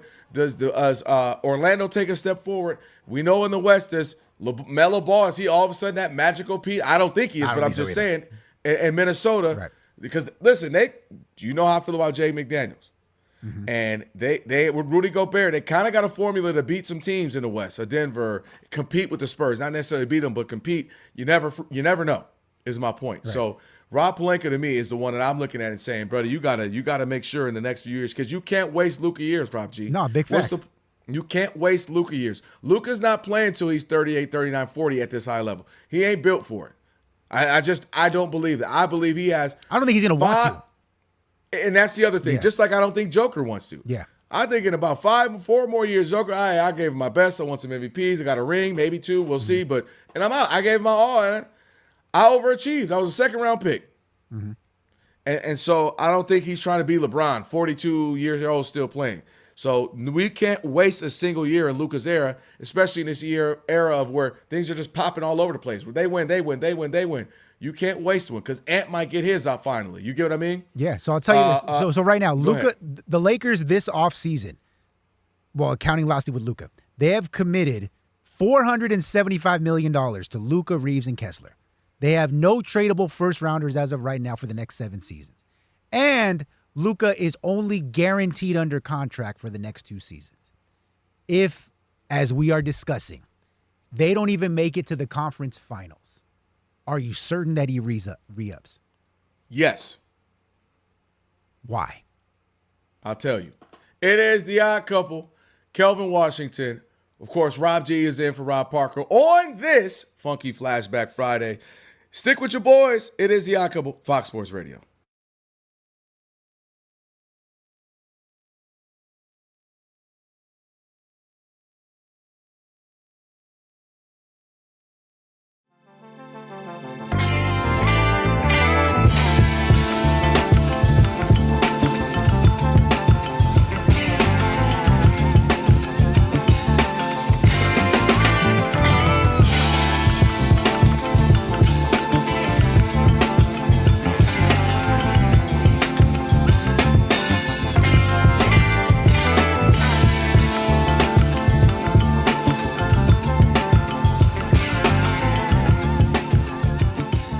You have the All-Star game. You had the home run derby last night. And Rob Parker and I have had this conversation a few times, so I'm glad you're here to just kind of get your thoughts on this.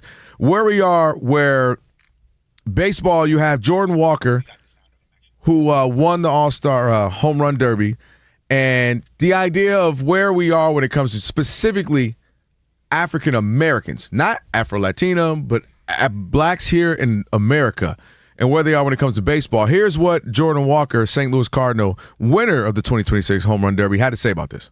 I want to be a role model for the black kids, and I want more black kids in baseball. So hopefully this, raises some awareness. I know a lot of them like playing like basketball, football route.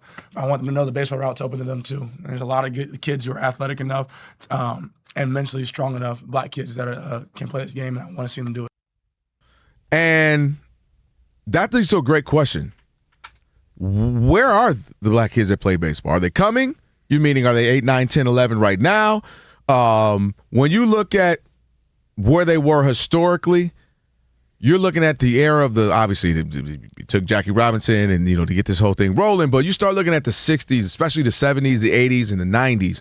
I mean, you're looking at eras where you had 18, 20% of teams were black. Yeah. Not teams, but players in the league were African American. And it was just normal, right? To have a few guys on the team, 4, 5, 6 guys, 7 guys on a team. You didn't even think twice about it. And you were just looking for the best athletes, white, black, and at that point, Latino, black, it didn't matter. And then all of a sudden, there was a massive decline. And, I mean, when you start to look at the numbers, it's staggering. Like a handful of years ago, we were down to 6% of the players. I mean, and is it because other sports? And the only conclusion I've had, shout out to Nomar Garcia-Parr. I had this conversation with him speaking of Spectrum. He's with Sportsnet LA, obviously all under Spectrum. He came across the hall and joined my show. And he was just talking about so many things. Him as a local guy here in LA who's involved in baseball. And he was talking about how one problem baseball is starting to have is the same thing a lot of sports. You know this as a coach. It's starting to price people out. Oh, yeah. And it's getting where gone are the days you just played at John Smith High. And you were good there, and that's all that mattered. Now, if you are on this travel team that goes here, this club team that travels there, it's going to cost this. Your parents want to come, so they're going to have to pay for this into the room, and you got to. And he was saying how it's getting to where it's only people who have money, and that can be black, doesn't matter, but it's becoming where you're limiting kids. It's expensive. It's expensive. If you don't have money, you can't play. And again, that's not saying black people don't have money. Clearly, I'm not saying that. But I'm saying is you're already shrinking a pool that's already limited as well, just based off population numbers. So now you're limiting even more. And he was just saying how it's that, and just how we're not highlighting it and going to those neighborhoods and kind of spreading the love and joy of baseball. And so I just thought about that when I heard Jordan Walker say that. I was like, wow, that's a great point for him to use this platform, this huge moment, to say, yo, I'm trying to get some more black kids to play the game. And I'm like, obviously, basketball, football, track. And then those last kids who maybe are trying to figure it out, it's between you get a little baseball here, you get a little tennis here, you know what I mean? You're kind of getting those last few kids that are parsed between the handful of other sports. But the bulk is going to basketball, the bulk is going to football, maybe track as well. And you got young kids who play baseball. Yeah. Is this just I'm young and I'm playing now, or is this a passion I want to play throughout my scholastic career? So I talk about this a lot. And when you talk about the scholastic career and all of that, one of the things is number one, baseball back up, in the 70s, 80s, early 90s used to be the most popular sport in the country. Mm-hmm. That is no longer the case. The strike early in the 90s really took a lot out of baseball as a whole, yeah, because it opened up the door for college football and the NFL. And they seized that moment. Kicked the door. Right? The door and they're down. not giving it back. Right. So my son who's 12, played, both of my sons. The first thing they played was soccer and then baseball. And my son, when he was 9, Elijah, they won the 9U championship, Sherman Oaks Little League. It was amazing. And he played one more year, 10. And then after that season, we got to the semifinals and he lost. And after that season, he said, I think I'm done with baseball. I think I just want to focus on basketball. Mm-hmm. And I'm gonna give you guys what I think is happening and the correct assessment of especially of African Americans and youth sports.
It is the Odd Couple. Kelvin Washington, Rob G in for Rob on a Funky Flashback Friday.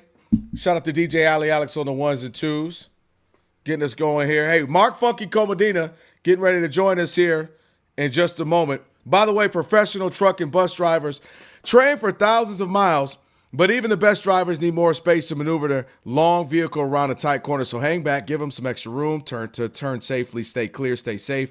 America's pros rely on you, paid for by FMCSA. Speaking of drivers, man, I was out earlier today. There was a moment at a stop sign where I couldn't tell if like the car if the guy was all right, but he just wouldn't go. And the dude behind him just started honking. But he started honking. Then it was just a 30-second honk. Oh, no. Literally, Rob G. Dude, and the dude just wouldn't move. So the car behind that dude just skirts around, and then it was about to be chaos, and then he parks, and dude jumps out. And I'm like, man, listen. What I've seen in the 2020s online, Rob G, is that road rage gets crazy out here in these streets. So as much as I want to – did I ever tell you the story? I told you when a dude banged on me out here in L.A.? No, I told you that. No. On my way to see y'all, coming to work. I remember that. A dude he just started throwing up his set on me for no reason. You've never told me that story. Dude, he literally just started banging on me. We looked at each other the first time. What color were you wearing? Hey, how you doing? What's up? Kept riding. You know, you naturally look back. Hey, what's up? Next thing I know, he's throwing up his whole set and just banging on me. I was like, what is going on? Kelvin rolled down the window. He's like, sir, excuse me. Are you upset? Can I help you, sir? Turned down, rolled down my window. Voice. Yeah. That's what I would have I'm done. like, man, what in the world? You did not say it like that. Y'all. You say, excuse I just had me, to laugh. sir. I was like, hey, you got it, player. Excuse me. Nah, you got it, player, because I ain't messing around with that. All right, real quick, Rob G, you asked about Luka, and do I think after a couple years is it a guarantee he'll re-sign with the Lakers? I say yes, and I'll tell you why. It goes back to something we were saying earlier. I don't think guys like Joker, guys like Luka, they don't strike me as like I got to go here. I got to do there. They're not from America, so I don't have to play in the Mecca in New York, and or I have to go play on the East Coast with Philly because it's one of the bigger cities, and or I want to go revitalize the Bulls in Chicago. They don't have that to me. I think they landed where they landed. And for Luka, he was ready to stay in Dallas. The man was buying a house when he got traded. Yeah. So that's tough. They don't. That is very tough, right? And you got a lady in your life, you got a kid, But my point is, they don't strike me as I got to go do this. I got to, LeBron is living for multiple reasons. I got to fulfill the destiny of Cleveland and Northeast Ohio and winning one. And then also, wait, everybody's going to be mad at me if I don't win one, so I got to go to Miami. And I got to, I think, man, same thing with KD, right? I got to win, so I got to go to the Warriors. I got to do it. I think Luka is going to be comfy in L.A., love it here, the beautiful weather. His new best friend, him and Austin Reeves, they love each other. They go golfing. I think he's comfy, happy, and I'm putting up 35 a night in L.A. I hope so. What more do you want from me? I hope so. And it says, I know he wants to win. He's competitive. I don't want to say, but I'm saying. What more do you want from me? But I think he's going to want to compete here. What do you think? I'm not sold on that because I think that he knows that he's on a different plane than everybody else. Just like you said, why Wemby took less money, we'll get to that in about half an hour or so. He knows that he's being compared on a different stratosphere than the other guys. And I think Luka knows that he's being discussed in a different conversation than his peers. So I think he's going to be like, man, I ain't about to be 31 and we can't get past the second round. Nah, I got to get up out of here, whether that's Denver or whatever, I don't know.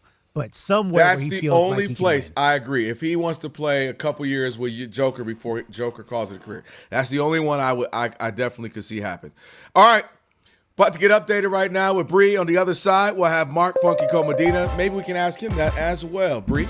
Alrighty, guys, starting off in baseball. Now the Yankees are shutting out the Dodgers 1-0. It is the bottom of the fifth inning in New York. The Red Sox are edging the Rays 4-3, bottom of the fourth, game 2 of their doubleheader a little bit earlier today. They've won 10 in a row after they shut out the Rays 10-0. It is their longest winning streak since 2016. The White Sox are beating the Blue Jays 5-2, bottom of the fourth inning. In golf, Lucas Herbert has a 2-shot lead after 2 rounds of the Open Championship at 8 under par. Bryson DeChambeau was penalized 2 strokes for improving the area of his intended backswing when he stomped on some tall grass in the rough on the 5th hole, which he bogeyed, meaning he is now 3 shots off the lead instead of 1 shot off the lead.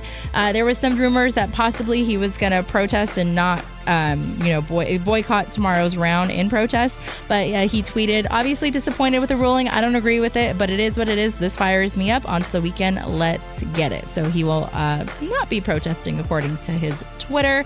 Train to push past the pain, not athletes, just people trafficked every day right here in the United States, sometimes by someone they trusted. During the World Cup, help us break the silence. Visit bluecampaign.gov/World Cup to learn more. Spain will take on Argentina in the World Cup final on Sunday at 3 p.m. Eastern. Spain has a chance to make FIFA World Cup history by becoming the first nation to reign as champions to both the men's and women's World Cups simultaneously. Back to you guys.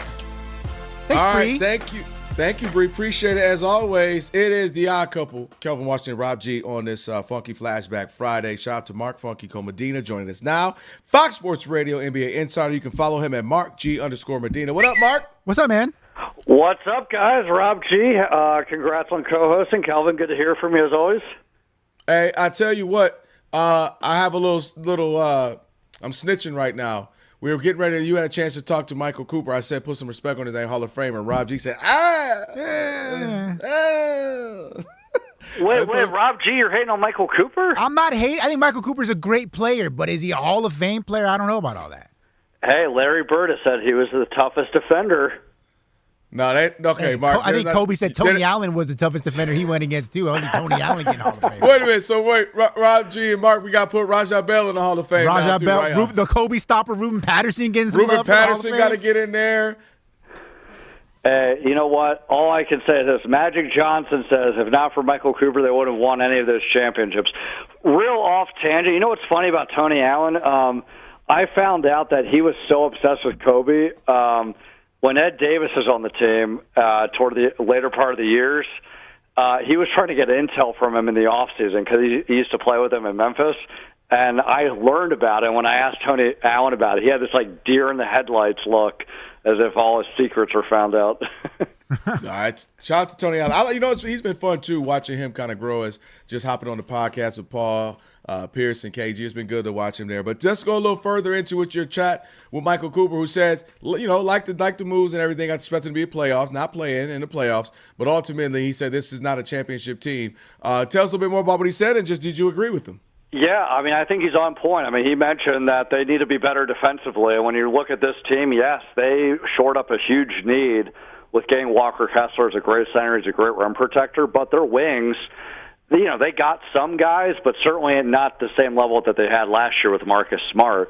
And so I think what was telling guys, I think he had said in other interviews like 2 weeks ago, hey, the Lakers are making the Western Conference Finals. But that was contingent on his optimism that LeBron was coming back. So I asked him, Western Conference Finals for sure now?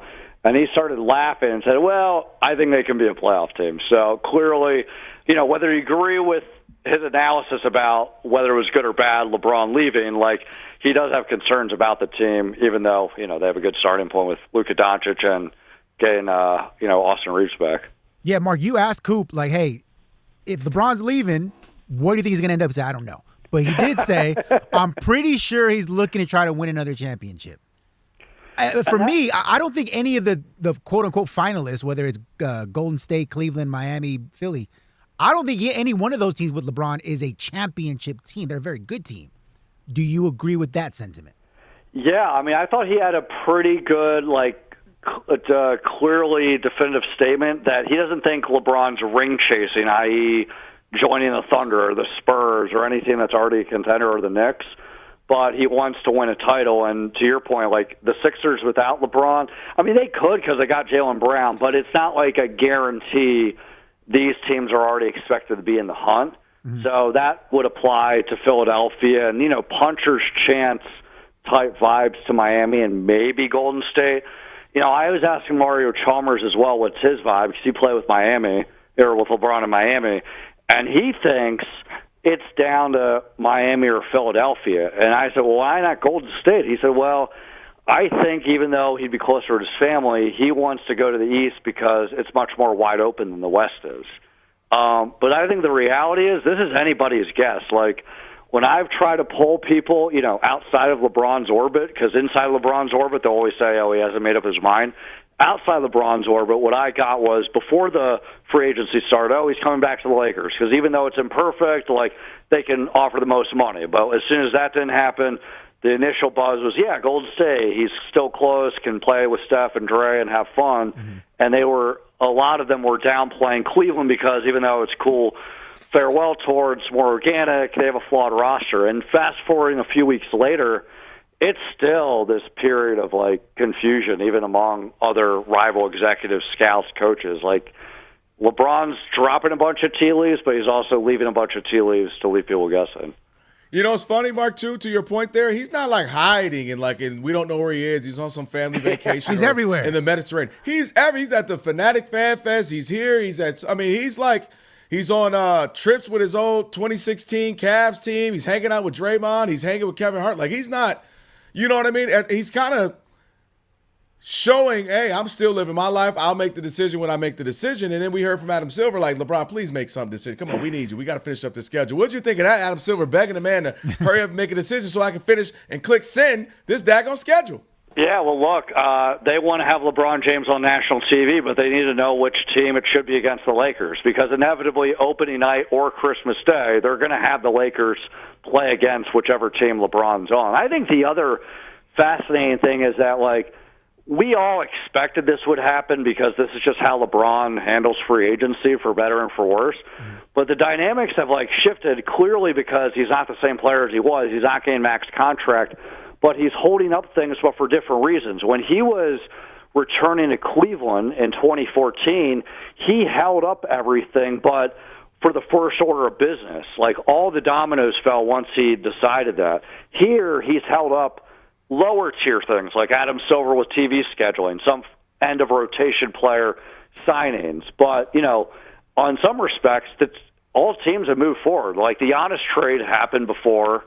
Same thing with Jaylen Brown. The Lakers made their moves once it was clear, LeBron's gone, and some other, good players, but not like game-changing type players. Norman Powell going to Chicago, for example. All those majority moves in free agency haven't happened, but now it's kind of the taking care of the T's and I's that LeBron's holding up here. Yeah, I think Brian Windhorst said that this free agency period is longer than his previous 3 combined for LeBron James. So that's interesting. That is interesting. Mark Medina, Fox Sports Radio NBA Insider here on The Odd Couple. Going back to your conversation with Coop, he asked him, who's your GOAT and who's your top 5. He says, in order, I'm reading here, Kareem, Michael, Kobe, Magic, Bird, and then he says caveat, Bill Russell, Will Chamberlain, and he adds in LeBron later, like as an honorable mention type. So what's interesting about that to me is Byron Scott on his own podcast had said some things that kind of raised eyebrows about how we're kind of happy that he's moved on, that, Laker Nation never was really a LeBron thing. We cave into a lot of his requests, things like that. Do you get the sense, being in LA, being around the team, being around the legends of Laker Nation, that they're kind of not happy that he's gone, but they're not too upset about it either? Yeah, it was really mixed. Like when LeBron made it clear to the Lakers, like he's leaving, whether he's the one who initiated or he just saw the ring on the wall. Guys like Ron, Meta Sanford Artest, Ron Artest. I talked to Robert Horry, Michael Thompson. I asked them like how they viewed like LeBron's legacy, and Michael went all in that instead of poo-pooing what he didn't do with the Lakers or his involvement with free agent signings, appreciate him for what he did of winning the championship and. In the context of the Lakers going through a rebuilding stage of their worst stretch in franchise history, he helped end that. But, Robert Horry, he saw it both ways. Like, he credited the LeBron's role for that, but him knowing how the Lakers are, he was of the expectation that he would win multiple championships. And I think there's no way around it. Whether you think LeBron should be more appreciated for what he did or more criticized for what he didn't do, there's no way around it that he's not viewed as the same as any of these homegrown Laker luminaries like Magic Johnson and Kobe Bryant. But I think in fairness to Laker fans, it's not even just that. I think that there was some element of fatigue of everything that came else with it, about just his involvement with the front office and trying to impose his will on that. But I think, people around LeBron will counteract, well, A, this is what most superstars do, and B, it's on the Lakers front office to entertain his feedback as a voice, but for them to make the decision. So I think because of that, it was always this circular level of passive-aggressive blame, never to the point where it got toxic, but definitely to the point that it always felt like each side was using the other. Mark, all that you said was brilliant, and that's why you're a great writer and a great insider. And Rob G, all that, it's because of the late, great Kobe Bryant and him and his mythical rivalry of what we created with him. That's singularly it. Look how many teams throughout, what you name the sport, once you're one of them, you're one of them. How many guys did we see at the Knicks who didn't win jack, but all Allen Houston, Larry Johnson, all these guys, they're all there. Once a Knick, always a Knick. Everybody's a this. Look at all these Lakers. Some who won, didn't win, but we love it. It's not even like he didn't win. He literally won a championship for the Lakers. But it's because Kobe Bryant and LeBron, and who's better? LeBron, Kobe, LeBron. And we did that we still do it to this day. To this day, we're still doing it. That's why. Because if you told a team, hey, somebody would come here, be one of the best players in the league, come to your team, bring you back to relevance, you win a championship, wouldn't he be beloved in your town? You say, he'd never win a beer, he'd never buy a beer in that town again. And that's what would have happened in every other state, other team, except this one. But because we made this Kobe, LeBron, who's that thing, that's why. It's because it's the Lakers and we're in the business of championships. One is not enough. It might be in Detroit with the Pistons, one is cool, not in L.A. Calvin, one is not okay. That is definitely an element here of Kobe and LeBron having history as the top players in the league, and Laker fans viewing that as a rivalry. But I think what's challenging is that all things can be true. That was certainly a significant element of it, but so were the other things. And I don't know how to proportion it correctly. All I know is all those things were out there that contributed to how Laker fans felt about things. Rob G, I'm going to yell at you on the other side. You lucky we got time. We have time. Mark, appreciate you. Thank you so much as always, Rob G. We're gonna finish this conversation on the other side. Appreciate you guys. You guys are the best. No doubt, man. Mark Funky Cole Medina there. Make sure you give him a follow. Mark G _Medina. Rob G, let's finish that because I do agree with his point that it's not like a whole 100% of a pie, but I do think if you take that same run and you place that other places, even with the Lakers, if it was somebody else, I'll give you an example on the other side. It's the odd couple, Kelvin Washington, Rob G, and for Rob. Stick with your boys, Fox Sports Radio.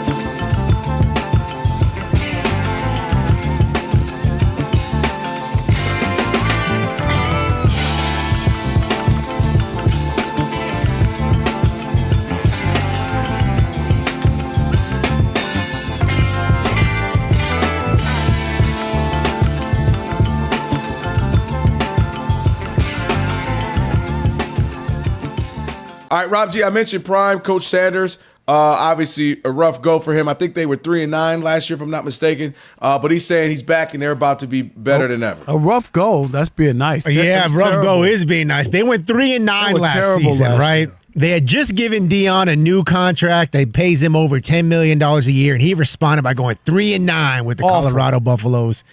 And so he met with the media for Big 12 Media Day earlier this week. And they asked him, like, hey. Wait a minute. Monster Energy Big 12. Monster Energy. Get yes, it right, they paid a lot of money for Rob that. G. No, you're Put right. some respect That's on his my name. fault. Monster Energy Big 12 Media Week.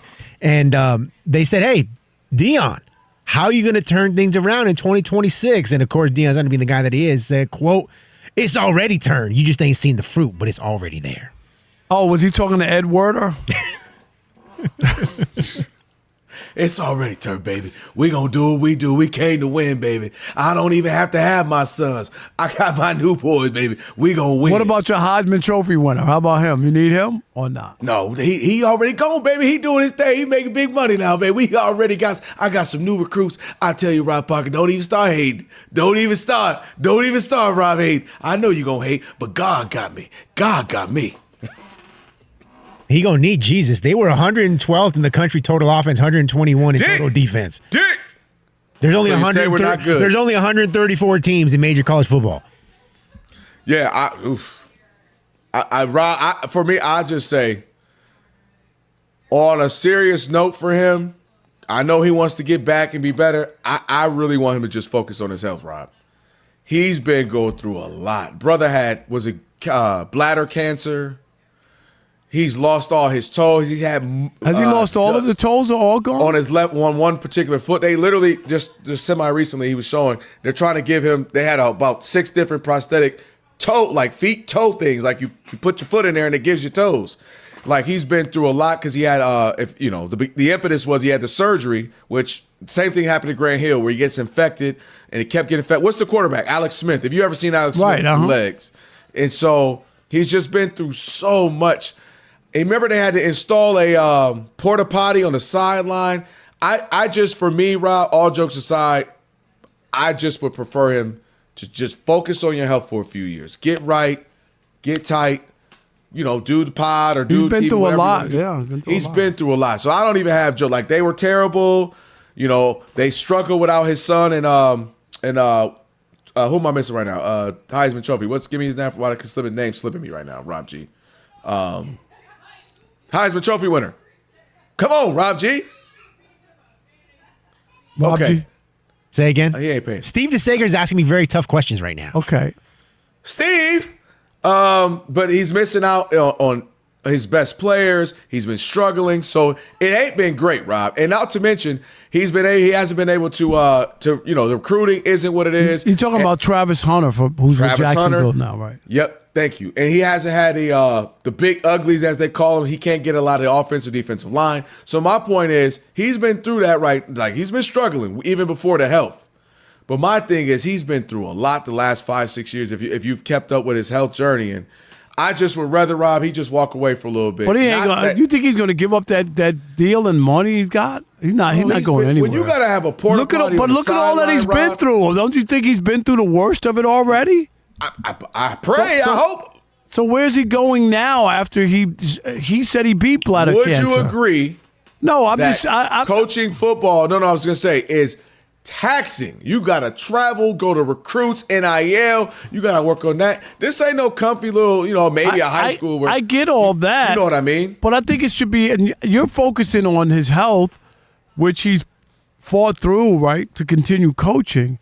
But what about after the winning the first game against was it TCU? He won the first game, and then we realized that a couple years back. Yeah, then we realized that TCU was bad. They only won like 4 or 5 games that year. They were bad. But anyway, do you believe yet? Are you a believer, Rob? Yeah, that's right. He was talking to Ed Werder from ESPN. Yeah. But my point is, after that, it's been pretty slim pickings. You don't see Lil Wayne on the sidelines anymore, and Shannon and Stephen A. and all the people who are showing where up. your boy Stephen A. Yeah, none of those people are showing up to Colorado. They didn't know where Boulder was, and then Deion got there. They won a couple games, and then they started disappearing. Like people look actually at this recruiting class. Let's see it's been bad. Let's just be honest. Since the very beginning, it really hasn't been good. And and a lot of people. And he keeps getting raises and retiring his kids' numbers and all kinds of stuff. Like, I'm not sure what they're doing at Colorado.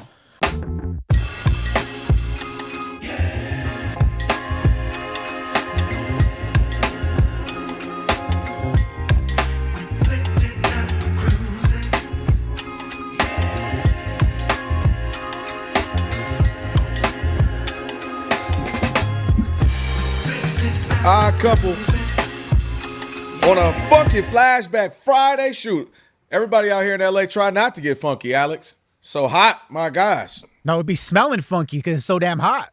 That's what I'm saying. They try not to be, man.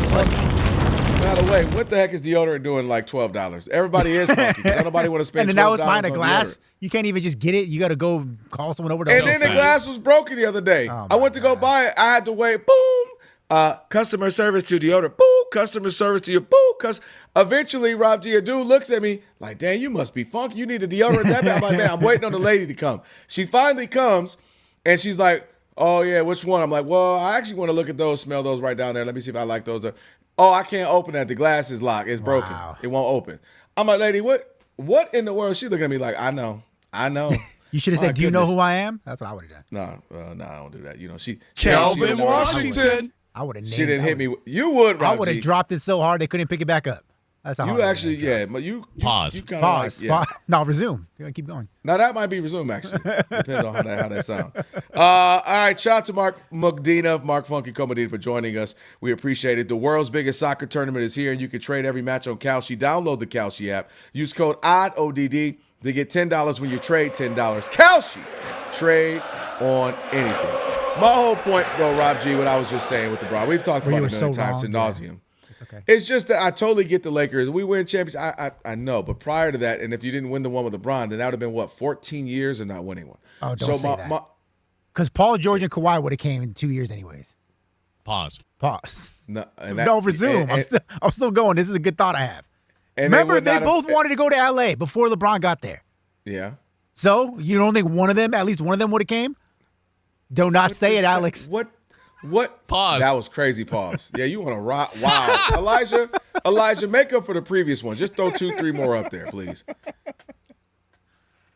All right. Anything else, Rob G? No, I'm just saying. Resume. No, Yes, I'm just saying, man. Like this idea that first of all, you just said Paul George and Kawhi. Like we didn't just see what happened in L.A. That's because it was with the Clippers. The Clippers are a cursed franchise.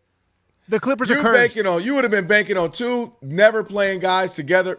Yes, all right. Well, good luck with AD and Kyrie too while you're at it. That's what you think will work too. All of them. Right. You want all the non-playing guys. I do agree that there's more. You've heard me say this. There was more left to be desired. I don't disagree with that. But I just think if he were Celtics and he won him a ring and kept him in the postseason times and he would be Jaylen Brown's going to be welcome back. Is all I'm saying. They're going to love him back, and the fans aren't like going crazy against him. From day one, this, a lot of either Laker fans or Kobe fans, I think that's still to be determined. I think it's more Kobe fans. Didn't want him.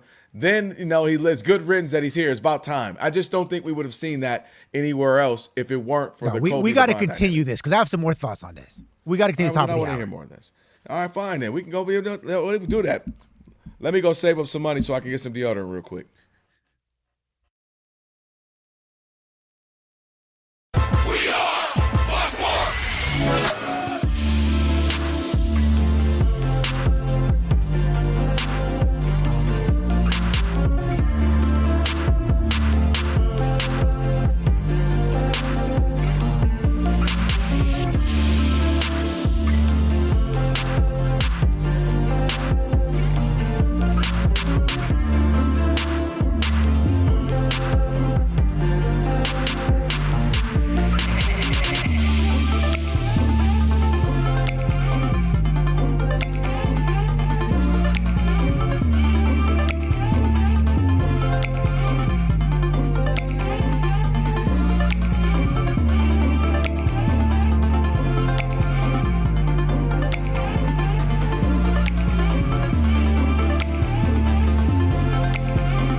It's the Odd Couple. You know what time it is. It's your boys. Let's get it.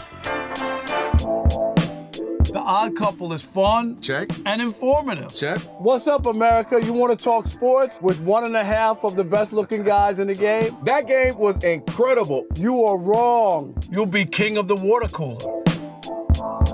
What's it like working with Rob? Rob in his mind is like Chris Rock mixed with Richard Pryor, so I'm running out of fake laughs. Ha ha, Rob.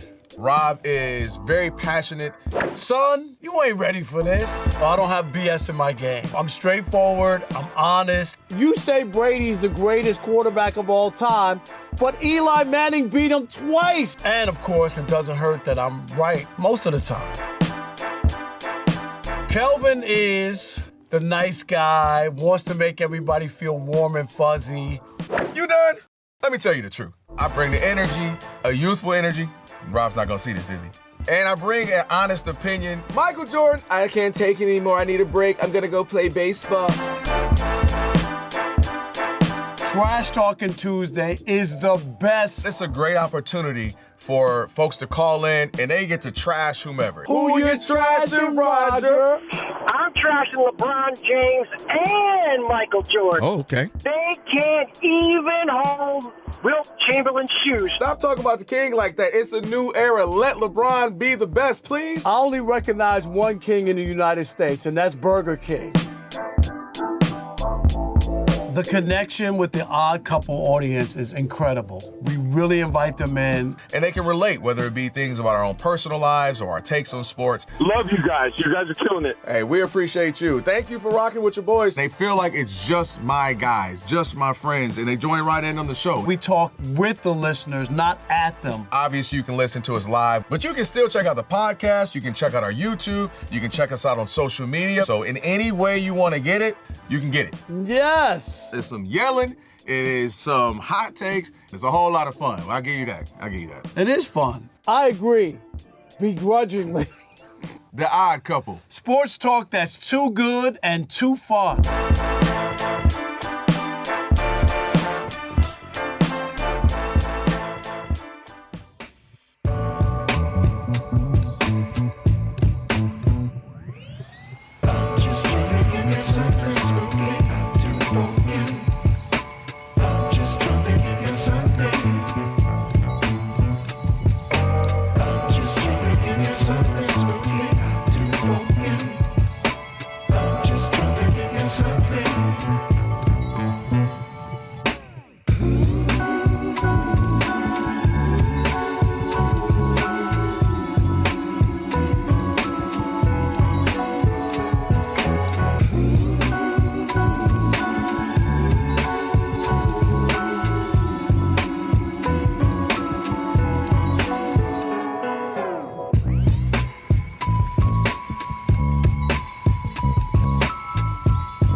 scored 10 runs for their 10th straight win. Swinging a high fly ball towards the monster. It's up, it's deep. Narvaez bat flips, and it's gone. And on to Lansdowne. Perfect day just somehow got more perfect. Solo shot Narvaez.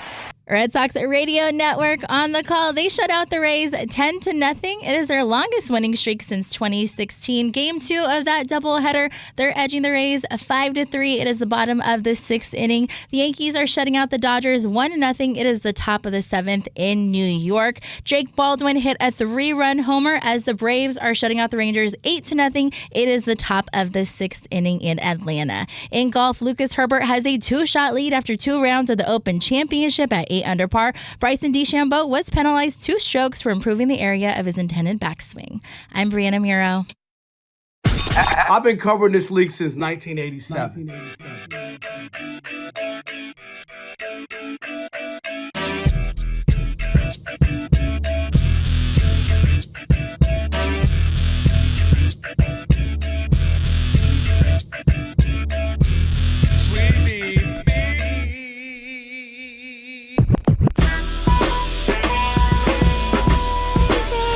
Can this sports writer and this sports fan share a radio show without driving each other crazy? Now, live from the Fox Sports Radio studios, here's Fox Sports Radio's Odd Couple, Rob Parker and Kelvin Washington. That's right. Hour number 3 this time. I'm right. It is hour number 3 with the Number Odd Couple, 3. Kelvin Washington, Rob G, and for Rob Parker on a funky Flashback Friday on the way. We still have Last Call coming up as well. Plus, we'll get into what Bree's been talking about with DeChambeau and Shitty pulled out of the Open. We'll talk about it a little bit as well. YouTube, we're on it now, right now, live. Shout out to the Al Mob YouTubians as well. You can definitely check us out on YouTube. You get the luxury of seeing us as well as listening to us. We're making sure we give you the Odd Couple everywhere, podcast, the whole 9. Just go to YouTube, search Odd Couple FSR, search there, find it, like, subscribe, share, all that good stuff. Greatly appreciate it. And by the way, I got a whole shirt on, Rob G. Like, let me pull it up. It's the Rolling Stones shirt here. Pause. So you can see it. Wait, why is that? Okay, now, Alex, that was extreme. I didn't say nothing.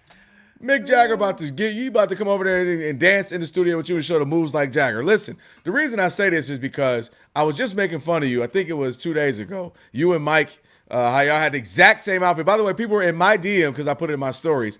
They were like, okay, wait, this is kind of weird. Why do they have the exact same? That wasn't weird at all. Y'all had We're the a unified front. Even to the pocket on the T-shirt. Like, why you didn't just have a smooth T-shirt like you have on now? You had the pocket, he had the pocket. Like, I mean, that was ridiculous. We planned absolutely. It. My we point text is, each other before we start getting to work. The point is, now don't be doing that again with me. You see, I got. Oh, okay, hold on, Rob G. I care about you not at all anymore. Bo Bizzle is in the building with. That's who right. is this? Baby Bobo? Bobo the third? Bobo the fourth? What number of Bobo are we on up in here? Wait, what's up, dog? What up, man? What number? I said, what number of Bobo are we on up in here? You guys, was that Bobo the 5th? Man, brought a beautiful baby in here, man. Your baby boy looking good, man. I tell you what, hey, you gotta do me a favor, get him out of here, Rob G, because I might get baby fever. I know.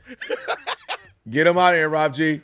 You know I love kids, man. I love especially babies, man. Get out of here, Bobo. You got to go, man. Well, he did also say that the LeBron era in LA was disappointing. That's what he said, little Bobo. And now, see, he did say that. He told me that. I was going to babysit him. Now I don't even want to babysit him no more. Now he's going to have to find a new babysitter or daycare. Finish that thought on that, man. I don't disagree. I think, let me make sure we're on the same page. If a Laker fan said, I'm be honest, I think the LeBron era was a little disappointing, I don't have a problem with that. I'm talking about the hate, the good riddance, never should have came. That's the stuff I'm talking about. If you just did an assessment and say I wanted more, I thought there was left more to be desired, I'm cool with that. But you know this, I was on the air the day he signed. We took calls the whole rest of the show, as you can imagine. It was a huge deal then.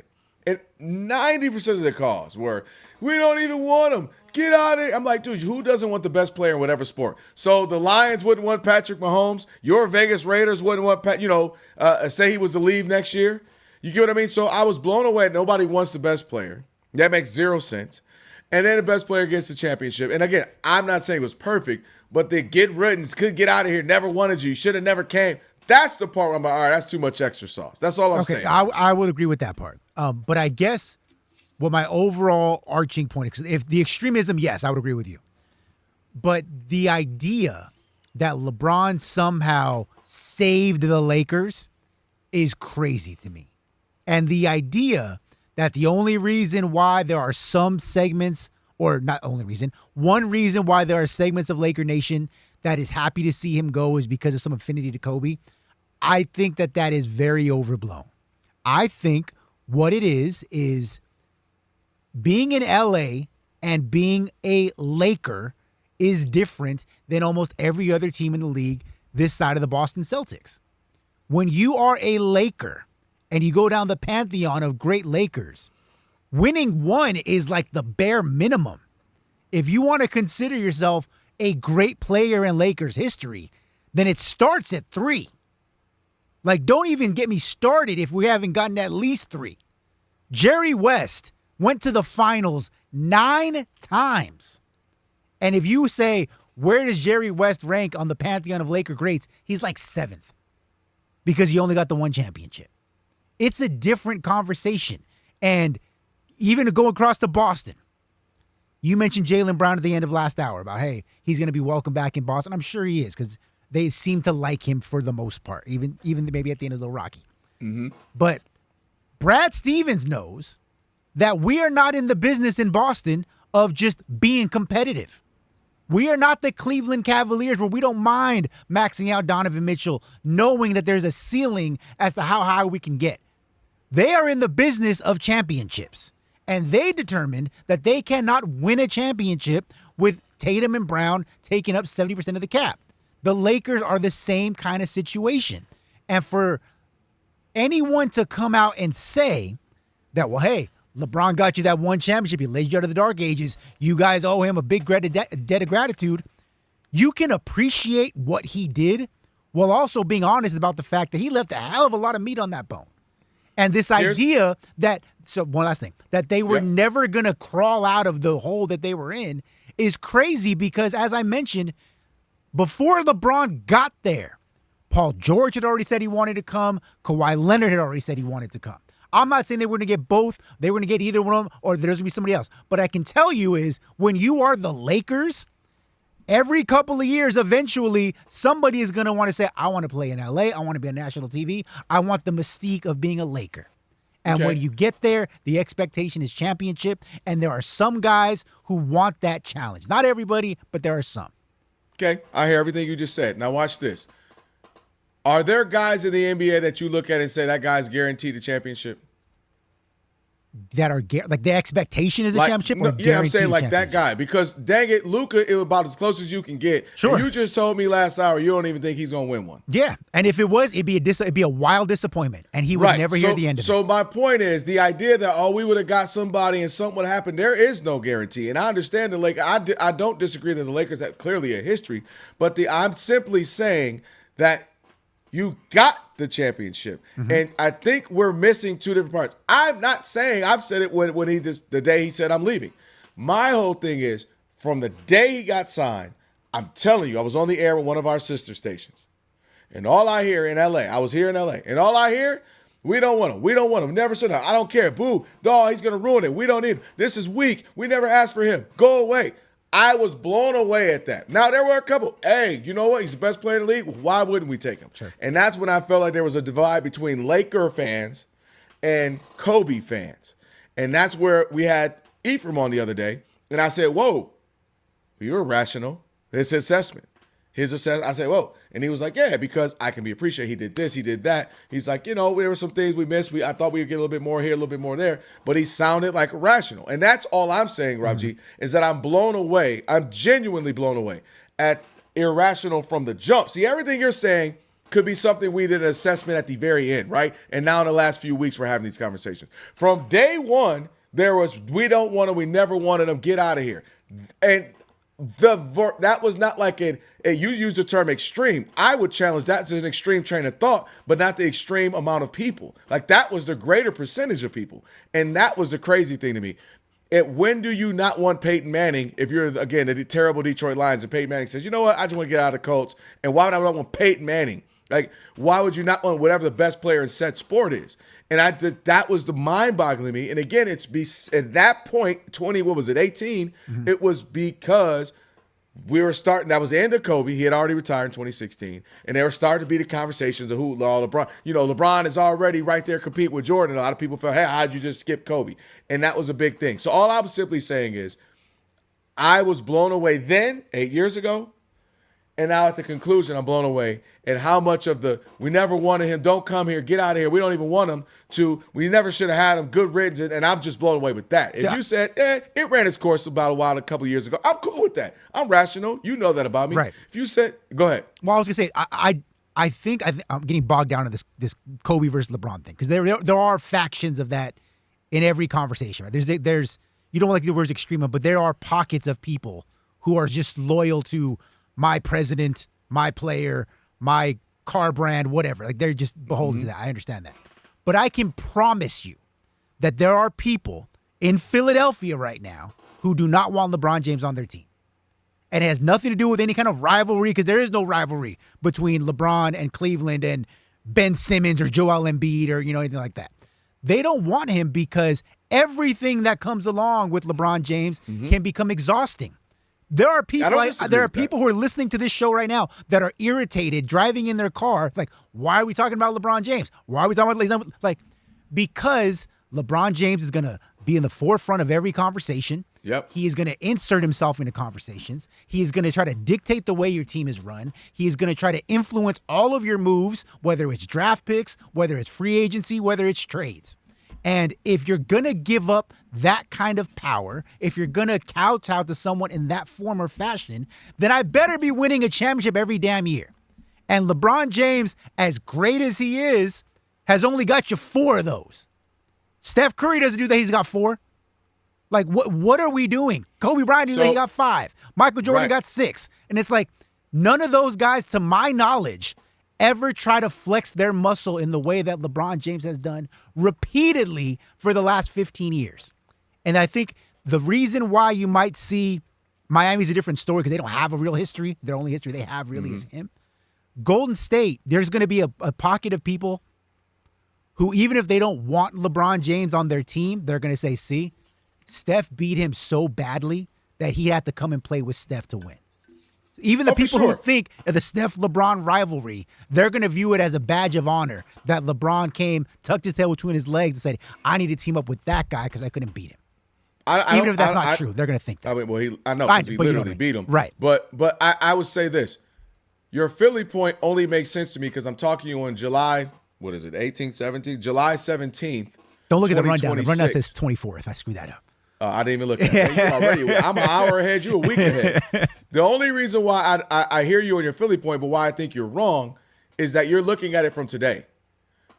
LeBron coming off putting up a 51-piece in the finals. Obviously, they would ultimately lose to the Warriors. But that guy, which might have been the best version of him, getting ready to go to Philly, they're turned up. The city is turned. Everything you're saying now, I agree with, because things then transpired. The Bronny thing becomes a thing. The Lakers rookies would eventually, younger guys would eventually. So I'll concede that point now. What I'm saying is 2018, Philly would have licked their chops at the idea of, oh my gosh, LeBron it might be a 76. Are you kidding me? And so that's what I'm saying, because there would have been no history. He ain't rivals with Dr. J or AI or, some Philly great, Moses Malone or something. So that's the difference I'm saying is specifically with the Lakers, the minute that 2018 version of him, the clearly best player in the league, is coming, they're like, no, we don't even want him. That would not have happened with any other team, sans not for the mythical rivalry we all created between those two. And that's the part I'm saying. He goes to Philly, they're turned. We got our new guy. We ain't had nobody since Iverson or whatever. Maybe obviously Embiid or whatever. But you get what I'm saying, that they would have been like, oh my gosh, we got him. So I don't even know how we got so here, and we wrote. Got me so fired up, man. I blame Michael Cooper and Mark Funky Comedino with that, man. I know they minding their own business on a Friday.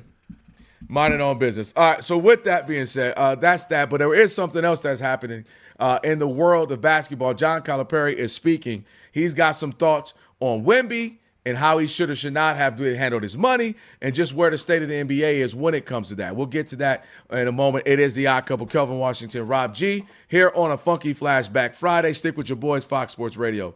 But I got to tell you about Kalshi.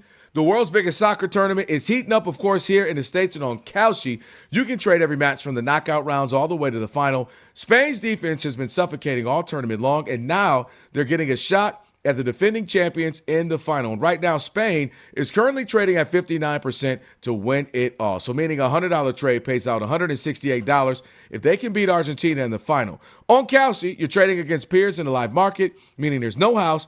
And as the live probability changes, you can buy in and out of your position. So for a limited time, download the Kalshi app. Use code ODD to get $20 when you trade 20. That's code ODD to get $20 when you trade 20. Kalshi, Kalshi, Kalshi. Trade on anything. Restrictions and eligibility apply. Not available in all states and must be 18 plus. Trading involves significant risk. Consider if it's appropriate for your financial circumstances. Prices and value may differ and some markets may not be active. See Kalshi.com/regulatory for more.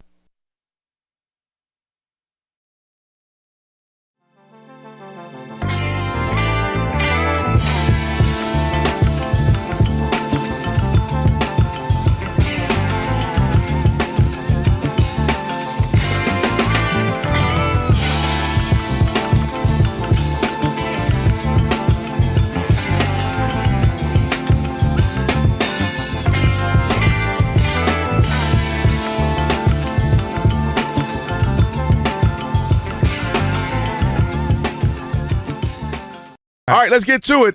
Cap, Kareem Abdul-Jabbar, arguably, depending on the age range, some people say the greatest. Some people, for me, he is in the top three. Some people, have him 1, 2, 3, 4. But he had some things to say, not just about the NBA, but the WNBA, Rob G.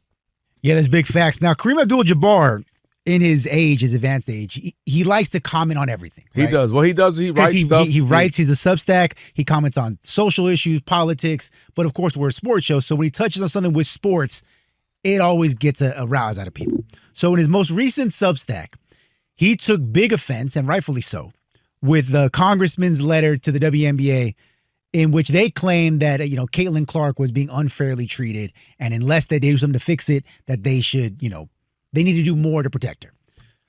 That's fine. But one thing he said that was raising a lot of eyebrows is specifically that the congressman referred to Caitlin Clark as the face of the WNBA. Here's what Kareem said. My first reaction to this letter was to check the calendar and make sure it wasn't April Fool's Day. Don't get me wrong. Caitlin Clark is very good, possibly even a great player.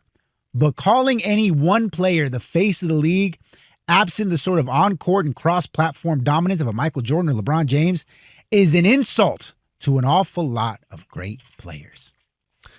I hear Cap, and I think he's right in principle, but I think he ends up being a bit wrong in practice, meaning this is just the world we live in, and I'll explain what I mean. I get his sentiment, right? It's a whole league. We're all part of a whole. We're all part of this bigger thing. Yeah. And like he said, aside from a Jordan who was just on another level, or maybe even a LeBron who's been 20-plus years on another level, but it shouldn't be.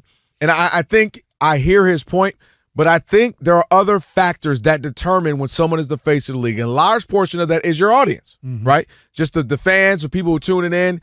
And I think the other part is the metrics. You look down at the numbers, the viewing, the ratings, the online socials, you're like, okay. And I think you also look at the dollars, right? Purchases, the money that's come in, all that good stuff. And I think all those things, and then, of course, ultimately talent as well, right? Yes. So you kind of have to put all those things in a blender. And specifically with Caitlin Clark, let me be very clear. A'ja Wilson is the best player in the WNBA. Yes. I will scream it from the mountaintops. She's incredible on both sides. She's a walking MVP, walking finals MVP, walking bucket. She's just a dominant force. Yep. Point blank, period. And I think she is, to his point, to Cap's point, one of the faces. In a perfect world, she would be the face, right? Because you're mixing personality.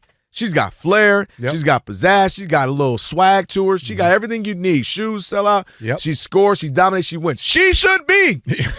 Soccer put the camera on me, whichever one that is working. She should be the face of the league. I get that.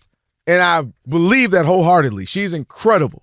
My daughters love her. They try to get the shoes. Couldn't get the shoes. Sold out. They did. They sold out quick. But here's the thing. It ain't always the person that wins the most, or whoever may be deemed the best player that year, that oftentimes is the face. Push back, I'll Yeah. say, with that last point you just said. What part? The face of the league has to win. And ends up having to win a championship for that to be cemented. I think with Caitlin Clark, there's no doubt about it. Like, she brought so much revenue and so much eyeballs to the WNBA when she came in. I think that's a no-brainer. But at the end of the day, they have to win. And Caitlin Clark, if she stays in Indiana with what they have right now and that head coach, they're not going to win. And so you can't continue to say she's the face of the league until that matriculates to wins, because at the end of the day, that's the star, the face of the league, ends up winning. But I'm not disagreeing. That's put a period. I took that. Remember, there's elements, there's pieces, there's things, there's attributes to it. Yeah, that's a part of it. You can't be terrible and be the face of the league. Yeah. However, my point is there has to be some other things, and I think those other factors favor Caitlin Clark in the sense that she, like it, love it, hate it, she does draw ratings. 1,000%. Yeah, absolutely. Like it, love it, hate it, she does have the most commercials. Yep. Like it, love it, hate it. Oh, she's a really, really, really, really good player. By the way, yes, I have her, it's probably around the top 5-ish, 6-ish, you know what I mean? I'm not to get all super, but I think Paige Beckers is a better player. I think Olivia Miles is better. Olivia Miles. That's what I'm saying. Like, it's eventually, she's going to, if she doesn't win. I completely agree. The winning is going to have to match all the other stuff. And not to mention, again, Asia Wilson, of course, heads and shoulder and above. And a handful of other players. Brianna Stewart's still sitting there like, hello, don't forget Sabrina your girl. Ionescu. Sabrina Ionescu. Right? I mean, right up there. And that's been my point. And there are a handful of others. That she's just a clear-cut best player. The people get carried away with that.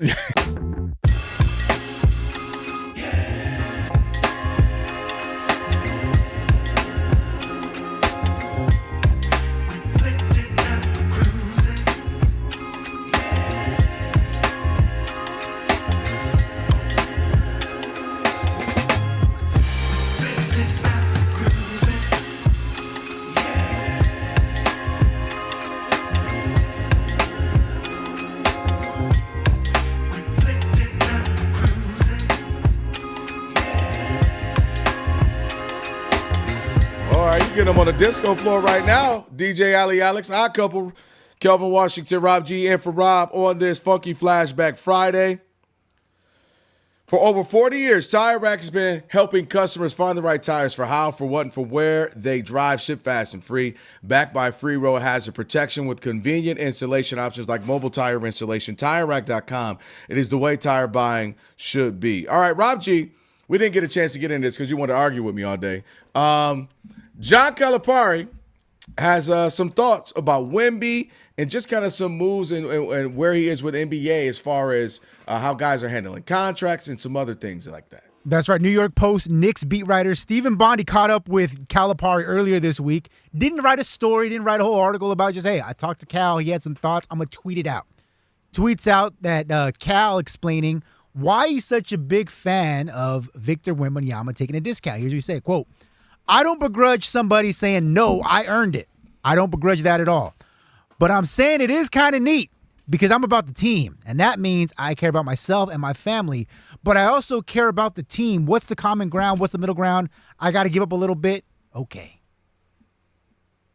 Well, first of all, let me say Cal definitely ain't giving up too much. No. Now, what I mean by that is there's two parts to Cal. Number one, Cal loves some Cal. Cal loves some money. And he has been paid handsomely. And Cal is in commercials, and Cal takes deals. And, Cal has definitely enjoyed the run, the fruit of his labor the last 30, 40 years, whatever it's been. So, he definitely done that. However, I will say this for him. One thing I will say about him, he's not one of those coaches that holds you back, that lies to you. No, you shouldn't go now and wait another year or two. Cal is about what is best for you, the man. And 90% of that time for some of the players he's gotten is, hey, bro. I mean, we literally have seen the audio, like him saying, get the heck out of here. No, coach, I want to come back. I was just thinking, get out. You're about to be a top 5 pick, top 8 pick, number 3 pick, number 1 pick. Get out of my office. And I think that's pretty cool that he's like, I'm not trying to just hold you, keep you so I can look good and I can win and I can have all the best players and you know what I mean? Sure, I'd love it, but get the heck out of my office. There's nothing to consider. I've heard him say that. We've read the articles. We've seen it out of his own mouth. There's nothing to consider. We've heard former players say that. So I appreciate him for, trying to get guys to the bag, get guys to the money. But where we have a fundamental difference here, me and Rob Parker and me and you, is his first line or two is exactly Kelvin Washington's sentiment. Mm-hmm. I genuinely don't care. If Wemby said, give me all the money, I genuinely would have been like, Wemby, hey, rookie, defensive player of the year, rookie. If anyone deserves all the money, is him. If anybody, we all calling you the face of the league, you should get the bag. However, we just spent, me and you, 35 minutes arguing about legacies and LeBron and this, and he ain't win that, and look at that, and Kobe that. And look at how you just said, LeBron, he ain't win enough. The man won a ship for the Lakers, but he ain't win enough, which I get it. Lakers won championships. Well, how do we grade Kobe? Kobe was good, but he ain't Mike, because Mike was 6-0. Kobe 5-2. Blah, blah, blah, blah. Wemby knows since he was probably 12 years old that I'm going to be judged by wins, specifically championships. I want to be the greatest. The man cries when he loses to Chet in the 19 and under. He cries in the Olympics. He celebrates and go crazy and wants to set the tone. He set the tone. This young 22-year-old, everyone admitted, he set the tone for the All-Star game. We see what he's all about. He cries when he beats the Thunder. I thought he won a championship. He was going so crazy. My point is, Wemby is built differently. And so for him, if he looks at it as $50 million, divided by 5 years, is $10 million, divided by taxes and agents and fees, gets down to $5 million. I think I'm okay missing $5 million a year for what I'm making and what I will make. 22, probably going to get 2 more crazy contracts at minimum, and let alone what I'm making in endorsements. And if I can help keep these guys around me, not only just the Dylan Harpers and the Castles, but glue guys, because you're a smart guy, ball. It's oftentimes those glue guys that you need. Yep. And if I can give an extra 5, 6, 7 mil to the glue guy to keep him around, so be it. Because at the end of the day, he understands people aren't going to be like, man, Wemby made $700 million, but he really should have made $812. No, they're going to go. No, I'm going to say that. I'll be the one who says that. Yeah, and they're going to go, man, Wemby is great, but he only had 2 rings.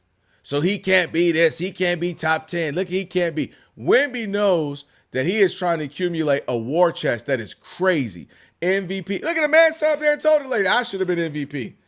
We got the pictures of him looking at SGA sick while SGA's getting a trophy. Look at this mother lover taking my trophy.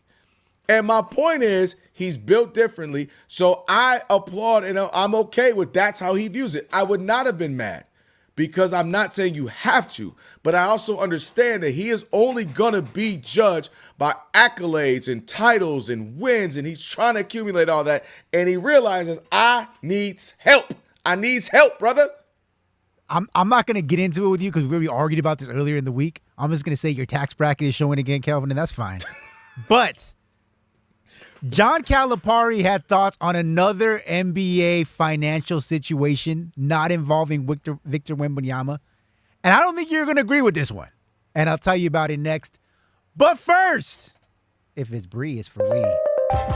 Brianna Merle. Hey, Bree. Oh, my God, Alex. That's not me. Yeah. It's the sweet one. Oh, thank you, Kelvin. Oh, my gosh, I appreciate that. Yeah, girl, I got you. I appreciate that. Thank you. Oh, wow. Okay, well, now it's too late, Alex. Okay, starting off in Major League Baseball, guys, the Dodgers have taken a 2-1 lead over the Yankees top of the 8th inning thanks to a 2-run shot by Max Muncy. Roki Sasaki went for 5 1/3. He threw 5 strikeouts and only allowed 1 run. He threw 21 pitches at 100 miles per hour, so that's good. That's very encouraging for Dodger fans. The Red Sox are beating the Rays 5-3. It is the top of the 8th inning. That's game 2 of their doubleheader. A little bit earlier today, the Red Sox shut out the Rays 10-0 for their 10th win in a row. It's their longest winning streak since 2016. The Braves are shutting out the Rangers 8-0. It is the bottom of the 7th inning thanks to a 3-run shot by Drake Baldwin. In golf, Lucas Herbert has a 2-shot lead after 2 rounds of the Open Championship at 8 under par. Bryson DeChambeau was penalized 2 strokes for improving the area of his intended backswing because he stomped on some tall grass in the rough on the 5th hole. He is now 3 shots off the lead instead of 1 shot off the lead. His agent had said DeChambeau was considering boycotting tomorrow's round in protest, but he did tweet out, obviously disappointed with the ruling. I don't agree with it, but it is what it is. This fires me up. On to the weekend. Let's get it. The excitement of the FIFA World Cup is now streaming live on Fox One, the official English streaming platform. To catch every unforgettable moment, Fox One brings the action straight to your screen so you never miss a goal. Download Fox One and experience the FIFA World Cup live. France and England will play in the World Cup bronze matchup on Saturday afternoon at 5 p.m. Eastern on Fox, while Spain will take on Argentina on Sunday in the World Cup final at 3 p.m. Eastern. The other football in the NFL, Arizona Cardinals personnel executive Ryan Gold has been suspended indefinitely for violating the league's gambling policy. Gold provided confidential, non-public inside information regarding the 2026 draft selections by the Cardinals before the picks were announced, and Gold has also participated in parlay bets on the NFL and college games. The NFL Players Association launched a social media campaign with the hashtag worth the cost, with numerous players calling for natural grass to be installed in all stadiums instead of turf like it's been during the World Cup.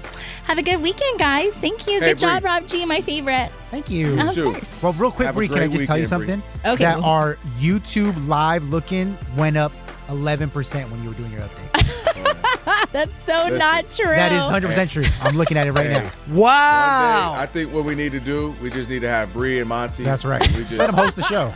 Just let them host and the just show. put the odd couple behind them. Keep the odd couple on Rob and Kelvin and let us do numbers. You got a tissue for me? Cosmo says Bree's got the best voice. Oh my God. And I'm still sick.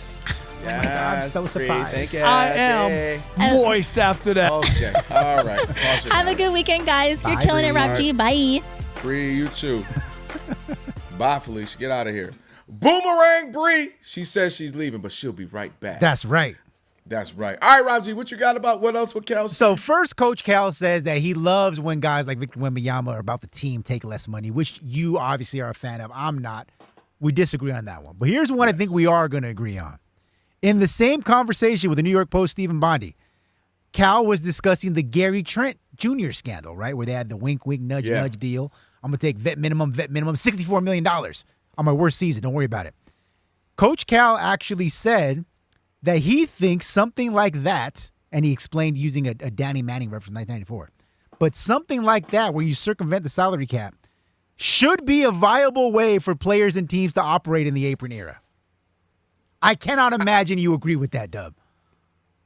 I ain't got no problem with that. Why are you lying? You just ripped Gary Trent Jr. yesterday with Kerry. No, remember what I said. At this point, players need to tell them they keep getting caught trying to do this. So just don't get caught. Do what you got to do, but don't get caught. What I'm saying is, at this point, the players need to say either, why do we have a salary cap? Because players out here getting money other ways, putting money in that banks, tell wink, wink, hey, I ain't going to pay you now, but I'm wink, wink, I'm going to pay you later. And the idea is, I did say this, I don't have it, like, why does it matter if the salary cap's $100 million, right? Let's just say it's $100 million. You got to spend 90-some% of that. Why does it matter how I spend the 90? I actually don't get that. Like, I don't know, if I spend it and it's giving this guy one penny and this guy, like, what's the big deal? I got to the 90. Leave me alone. I get that. I get the thought of if I have to spend 90% of the salary cap, I'm doing just that, paying him 5, him 5, him 40, him 5, him 20, and this dude 2 or 3. Hey, I choose to give him 10 or 12 in a couple of years a year. So what? I do not believe you. What kind of example are you setting for the little dubettes at home, saying these are the rules and we're going to say we're following them? No, until they don't work in our favor, then we're going to work around it. You know what I'm doing for the dubettes? What? I'll tell you what I'm doing for the dubettes. Okay. I'm doing for the dubettes what Martin Luther King Jr. was trying to do for the poor people before they decided to take them out. Dang it, you got to all of a sudden come together. Okay, the union got to. I said this the other day. They need to call. Hello, yeah. What's up, baseball union? Yeah, let me spend a weekend with y'all. What would y'all do? Let's get a powwow. I need to spend a weekend with y'all and figure out what to do. Because listen, Rob G, I said this the other day. Why is there a salary cap in the NBA? Like, really? What? Oh, what's the cap? Why? Why can baseball not have one? And watch this, Rob G. And they have more people. Right. That's even, you know what I'm saying? I got to pay even more people. I agree with you, but they have it, whether we agree or not, they have it. There are rules you have to follow. And it's kind of fitting that Coach Cal is the one saying, I think you should be able to work around the rules, whatever it takes. Oh, yeah, considering all the allegations that he's been dealing with. Let me tell you about the Mr. Work Around the Rules. For the last 30-plus years. But I'm surprised that you are okay with Coach Cal saying, yeah, if that's a way to get these guys paid, even though we agree that it's against the rules, and I'm in favor of it. I'm surprised that you agree with that. I guess what I no. Let me be clear. What I'm saying is, I'm with him that shouldn't be. I'm reading it as if that's a way to do it, and it shouldn't be a rule. Is how I'm viewing it. Like that shouldn't be. If I have to spend a certain amount, I spent a certain amount. Leave me alone. How I spent my amount. Stop Rob G-ing. Pocket watching. Okay, this is how I spend the money. Giving him 30, he'll get. So I can therefore give Shohei Ohtani $2 million because I'm gonna give him 700 in 10 years. Like that's what I'm saying. I'm saying I'm with the idea that why can't baseball operate like or basketball? That's all I'm saying. I'm not saying circumvent the rules. What I'm saying is time to really change the rule. I'm saying it's time to really reconsider this thing. And dang it, they need to figure out something. They got to set out some games or something. Because if I was Steph Curry, So you don't have an issue with the Kawhi situation? No, here's what I'm saying. I have an issue with the Kawhi because when you're creating fake businesses, it's a real business. It went bankrupt. It was a very real business. They had money and investors and employees and the man didn't even have to do a promotion. Hey, I'm a promotional company that's going to pay you to do a promotion, but you ain't got to do the promotion. What? That's different than Rob G saying, hey, yo, take this bread now, and I'm going to give you some more later. Like, hey, I'm trying to pay Dame, so we're all trying to win, and I'm paying him, and I'm meeting the cap. We're doing our job, but I'm gonna get you on the back end. That should be fine. I'm getting $2 million, Shohei, so y'all can do what y'all got to do. Pay me in 10 years. Okay. Right? I understand what you're saying, and it does make sense. Like I'm not saying that it's a crazy thought, and I'm totally following you. What I just do not understand is how Coach Calipari, of course, first, and then now with you piggybacking off of it. The rule is in place. They've said, even though they know that it happens, because Cal even mentioned the whole Danny Manning situation in 1994, that they said, hey, we can't pay you the full amount we want to give you. So if you can, take a $1 million deal this year. This time next season, the cap opens up. We're going to give you more. Danny Manning tears his knee up, and credit to the Suns. They took care of him. They still took care of him, right? They took care of him. So and Danny Manning was a much better player than Gary Trent Jr. So, like, I understand that. But you're telling me that we know the rule exists, and it's on the books, and there's a whole provision listed in the CBA that says you cannot have these kind of these handshake deals. And you're saying, and Cal is saying, yeah, but that's what's going to help us win, so it doesn't really matter because we're going to take All I'm saying is, dang it, they need to be out there with picket signs like, all right, you know what, the more I think about this, let me think, if I'm Wemby, who else is it, or Dylan Harper or Cooper Flagg, I'm starting to have these conversations. Wait, why do we have a salary cap? I just came into the league. I'm young. I'm happy to be here. Well, Jaylen Brown says they deserve equity in the teams. Listen, all I'm saying is there are some things that, Rob G, at some point you have to have conversations. Otherwise, things will always stay the same, right? Well, why can't black people vote? And no, hold on. All right. If we sit here as citizens of this country, we helped build this daggone country, we should be able to vote. Oh, you know what? You're right. You're right. You talk about things. And I know that seems extreme, but what I mean is things will stay the same if you don't revisit things. Have conversations. Say that did work for 10 years, for 15, for 20 years. But how are we feeling now? What are things changing? And I just feel like if I'm the NBA, why do we have to have a salary cap? Why has Major League Baseball been touting that for years, not having one? And we have to. Why is it our sport, baseball players can come fresh out of high school, ain't had a lick of alcohol, can't even vote, some of them. They might be 17 years old, but they can come straight to Major League Baseball. Right. But you have to go one and done or 1 year removed or 19. Like, there are some times where you have to revisit some things. Right. And that's all I'm saying. There are some conversations that need to be had. Yeah, because LeBron James, Steph Curry, Kobe, I can't imagine what those guys would have made. In a truly free market, yeah. And what's happening right now? What's the biggest sporting event happening right now? World Cup. Every year or two, what do we get? New dude signs for some team for $200 million, $250 million a year. Literally. Oh, no, plus the $100 million transfer fee they pay the other team to even offer Literally. $250. Yeah. Literally. Right. LeBron James during his peak, Steph Curry during his peak would have commanded $100, $120, $25, $150 million a year. I don't even want to know. Michael Jordan would have commanded back in the 90s. I mean, he got more than the salary cap when he played. Well, right. At the end, they had to. They were like, all right, we got to go back and give him $30 million. So let's say, for example, the salary cap in the NBA right now is like, what, 180? That's Whatever like saying it is, yeah. Wemby, $200 million. That's the And Wemby equivalent. And he would be worth it. He would be worth every penny. Our bad, we were paying you $2 million a year. Our bad. And so that's all I'm saying, Rob G, is that at some point there are some things that you need to reconsider and revisit. Because, again, and watch this. Who's the more marketable players? MLB players or NBA? NBA. NBA is so marketable. Draymond Green has a higher Q rating than every single baseball player, sans for maybe Aaron Judge and maybe Shohei. And I'm not even so sure Aaron Judge. Tell me Just I'm in wrong. terms of Q rating, like what people know who he is. I mean, he's in commercials. He's on regular TNT sometimes, like, inside the NBA. Tell me I'm wrong. He might. He might. I could be, and I'm open to it. Right. But I don't think there's a single baseball player that has a higher Q rating. Maybe Shohei, I'll give you that. Right. Than even That's a Draymond. And I didn't even have to go up to the KDs, the Steph, the LeBrons, all Harden, all those guys. I'm saying even a Draymond. Yeah, well, going back to your conversation about like, hey, why the NBA can't be like the Major League Baseball. Even Major League Baseball has issues with their CBA that the NBA is like, how do you not like, what do you mean you got to go to the minors and make $12,000 a year and ride a bus? Like, no, you're a professional player. What are you talking about? Right. What do you mean? Real. What do you mean that we can choose not to bring you up to the majors after like a month and a half so it doesn't count towards your years of service? Like there are things that exist in the baseball that are egregious as well. And so I think both leagues can learn something from each other in that regard. But yeah, definitely Major League Baseball is doing it better than the NBA. They are, and I'm just saying, if I'm the NBA, we're more popular as far as the So then, what's the NFL guys thinking? Because they swallow both of those leagues combined. And I think the challenge, other than the quarterbacks, all these guys are like, well, yeah, put $100 million in the report, but I'm only getting 35. I think with them, man, I think a lot of them do because it's hard to make the team. Guys get cut, guys get injured, never play again. I think the problem is, Rob G, they view it as, man, I'm just happy to be here.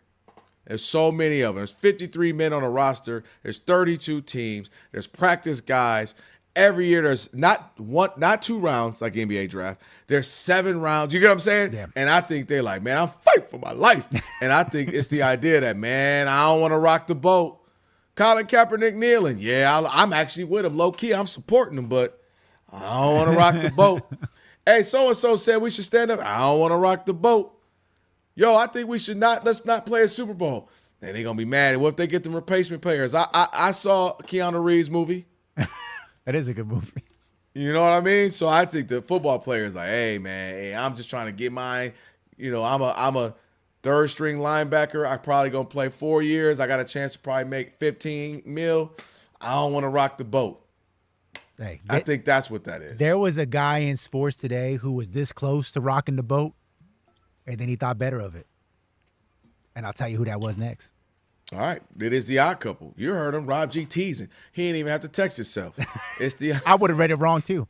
You would have read Rob G, I can't read this text. What am I paused for that? Wait, what's the pause for that? Okay, thank you. It's the odd couple, Fox Sports Radio.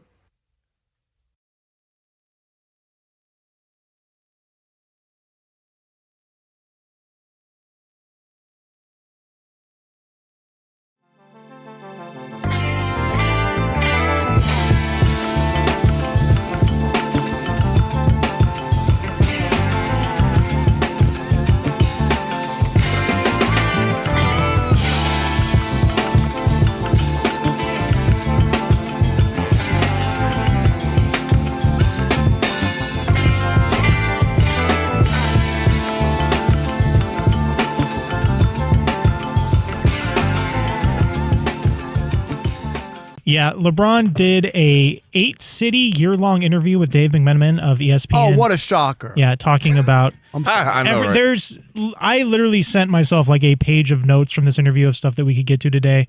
But the highlight is Dave asking him about the comparisons between him and Michael, and I'll read these to you here. Mm-hmm. Dave asks, in your most honest, laid-bare basketball opinion, what did Michael do better than you, and what do you do better than him? To which LeBron says, oh my God, don't get me started on that. Not asking who's greater, just the aspects of your games. LeBron says, there are a lot of things that MJ did better than I do, and I think there are some things that I do better than him. That's just how the game goes. There's a lot of things that I can say in particular. You already know how this conversation is going to be misinterpreted by people, man. It goes on and goes, I think I'm 101. I think the way I play the game, I'm a 101 player, and MJ as well, an unbelievable basketball player. Dave asks him, has it been a burden as an adult? The ambition, because now everybody brings it up. You can't escape the comparison, to which LeBron says, no, I think it's a very tiring conversation. It's barbershop talk. All right. Kelvin, is this on? It's on. What's today's date? What's today? April 27th? April 29th. Well, I'm behind the days. It's April 29th, and LeBron James has officially conceded in the GOAT conversation. Okay. He can no longer, if you can't take the heat, get out of the kitchen. If you can't cut the mustard, don't eat the Frank. That's where we are with LeBron James. Okay. Because now he's trying to poo-poo the whole idea of a GOAT conversation. Oh, that's barbershop. You can't really win. And we're both great. And whenever there's a conversation, people basically dump on me. It was in the barbershop that you do that ill-fated television show, The Shop, where you sat there and you told everybody in NBA America that after you came back from a 3-1 deficit against the Warriors that you knew you were the GOAT then. Now you're saying there's no real way or path or conversation to being the GOAT. You say that because you know deep down in your heart, no matter how long you play, no matter how many stats you compile, no matter how many of your kids play in the league, people will never look at you as being the greatest of all time. And not just writers and broadcasters. Your own peers and players who you've played with, players from the past who have watched, who all say, if I'm picking a guy who's the greatest, it's going to be Michael Jordan. Yes. You even have your fans in the barbershop who are touting your stats, telling you how great you were and that you were the GOAT, wearing Jordans while they're doing it. They're not wearing your hard sneakers that nobody can play ball in or walk around in. Finally, you came clean, LeBron James, and I'm thankful. You realize that despite you self-proclaiming yourself the GOAT, that it's not going to work out for you. Having your son in the league, playing with him, going to all these NBA finals, but being the finals failure of all time, losing more finals than any other regular season MVP in the history of the NBA, and all these numbers that you compiled up, they don't make you the GOAT. Longevity and compiling stats don't make you the GOAT. And he finally, Kelvin, has come clean and realizes that he's not the GOAT, he can't become the GOAT, and he never was the GOAT. Where do you have him ranked? Second. All right. That's all I wanted to hear. I'm not some crazy. No. The only reason why I say that is because I think that's the context to where I feel a little differently than you. I think LeBron realized quite a bit ago he wasn't the GOAT, and I think when was he in the barbershop? Yep. And I'm gonna tell you why. I don't believe quite a bit of what he says because I think LeBron is fighting against LeBron. I think LeBron knows he wasn't going to be able to go. He might internally feel it, meaning like, hey, I just feel like they're the best. Like Kobe might have felt like he was the best. Like Jordan might feel like they're the best internally. But I think LeBron knew for the collective, he was not going to be that after he lost to the Mavericks because he had that thing where everyone could say, you let J.J. Barrera stop you. You let the Maverick team stop you. You didn't. You got the whole super team and you failed. And, of course, Jordan was 6-0. So I think he knew for a fact, which is why I've always believed he tried to blaze his own trail. Start to do things differently. All right, now I got the scoring title. I play with my son. I switch conferences. I got a title at the Cavs. I got a title with the Heat, couple, and I got a title with the Lakers. I've gone from conference to conference. I've gone from team to team. And so I think LeBron, to me, where he started to try to build a new case was in the other thing.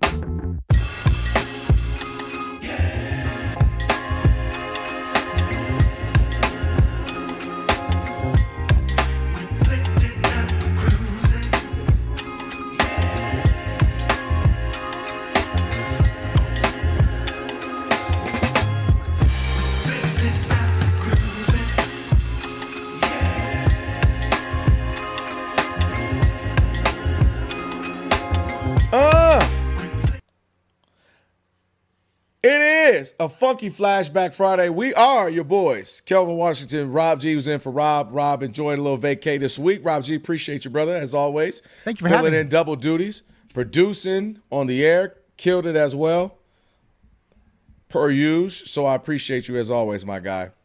Thank you. I appreciate it. No doubt. Appreciate Mark Funky Co Medina as well. Joined us on the show, so we always appreciate that.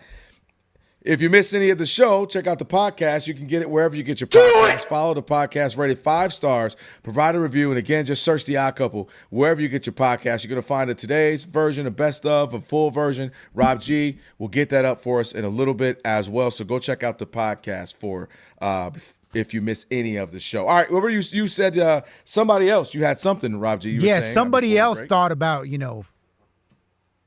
doing something and said that I thought better of it. And that was none other than Bryson DeChambeau or Bryson DeChambeau, depending on how you talk about him.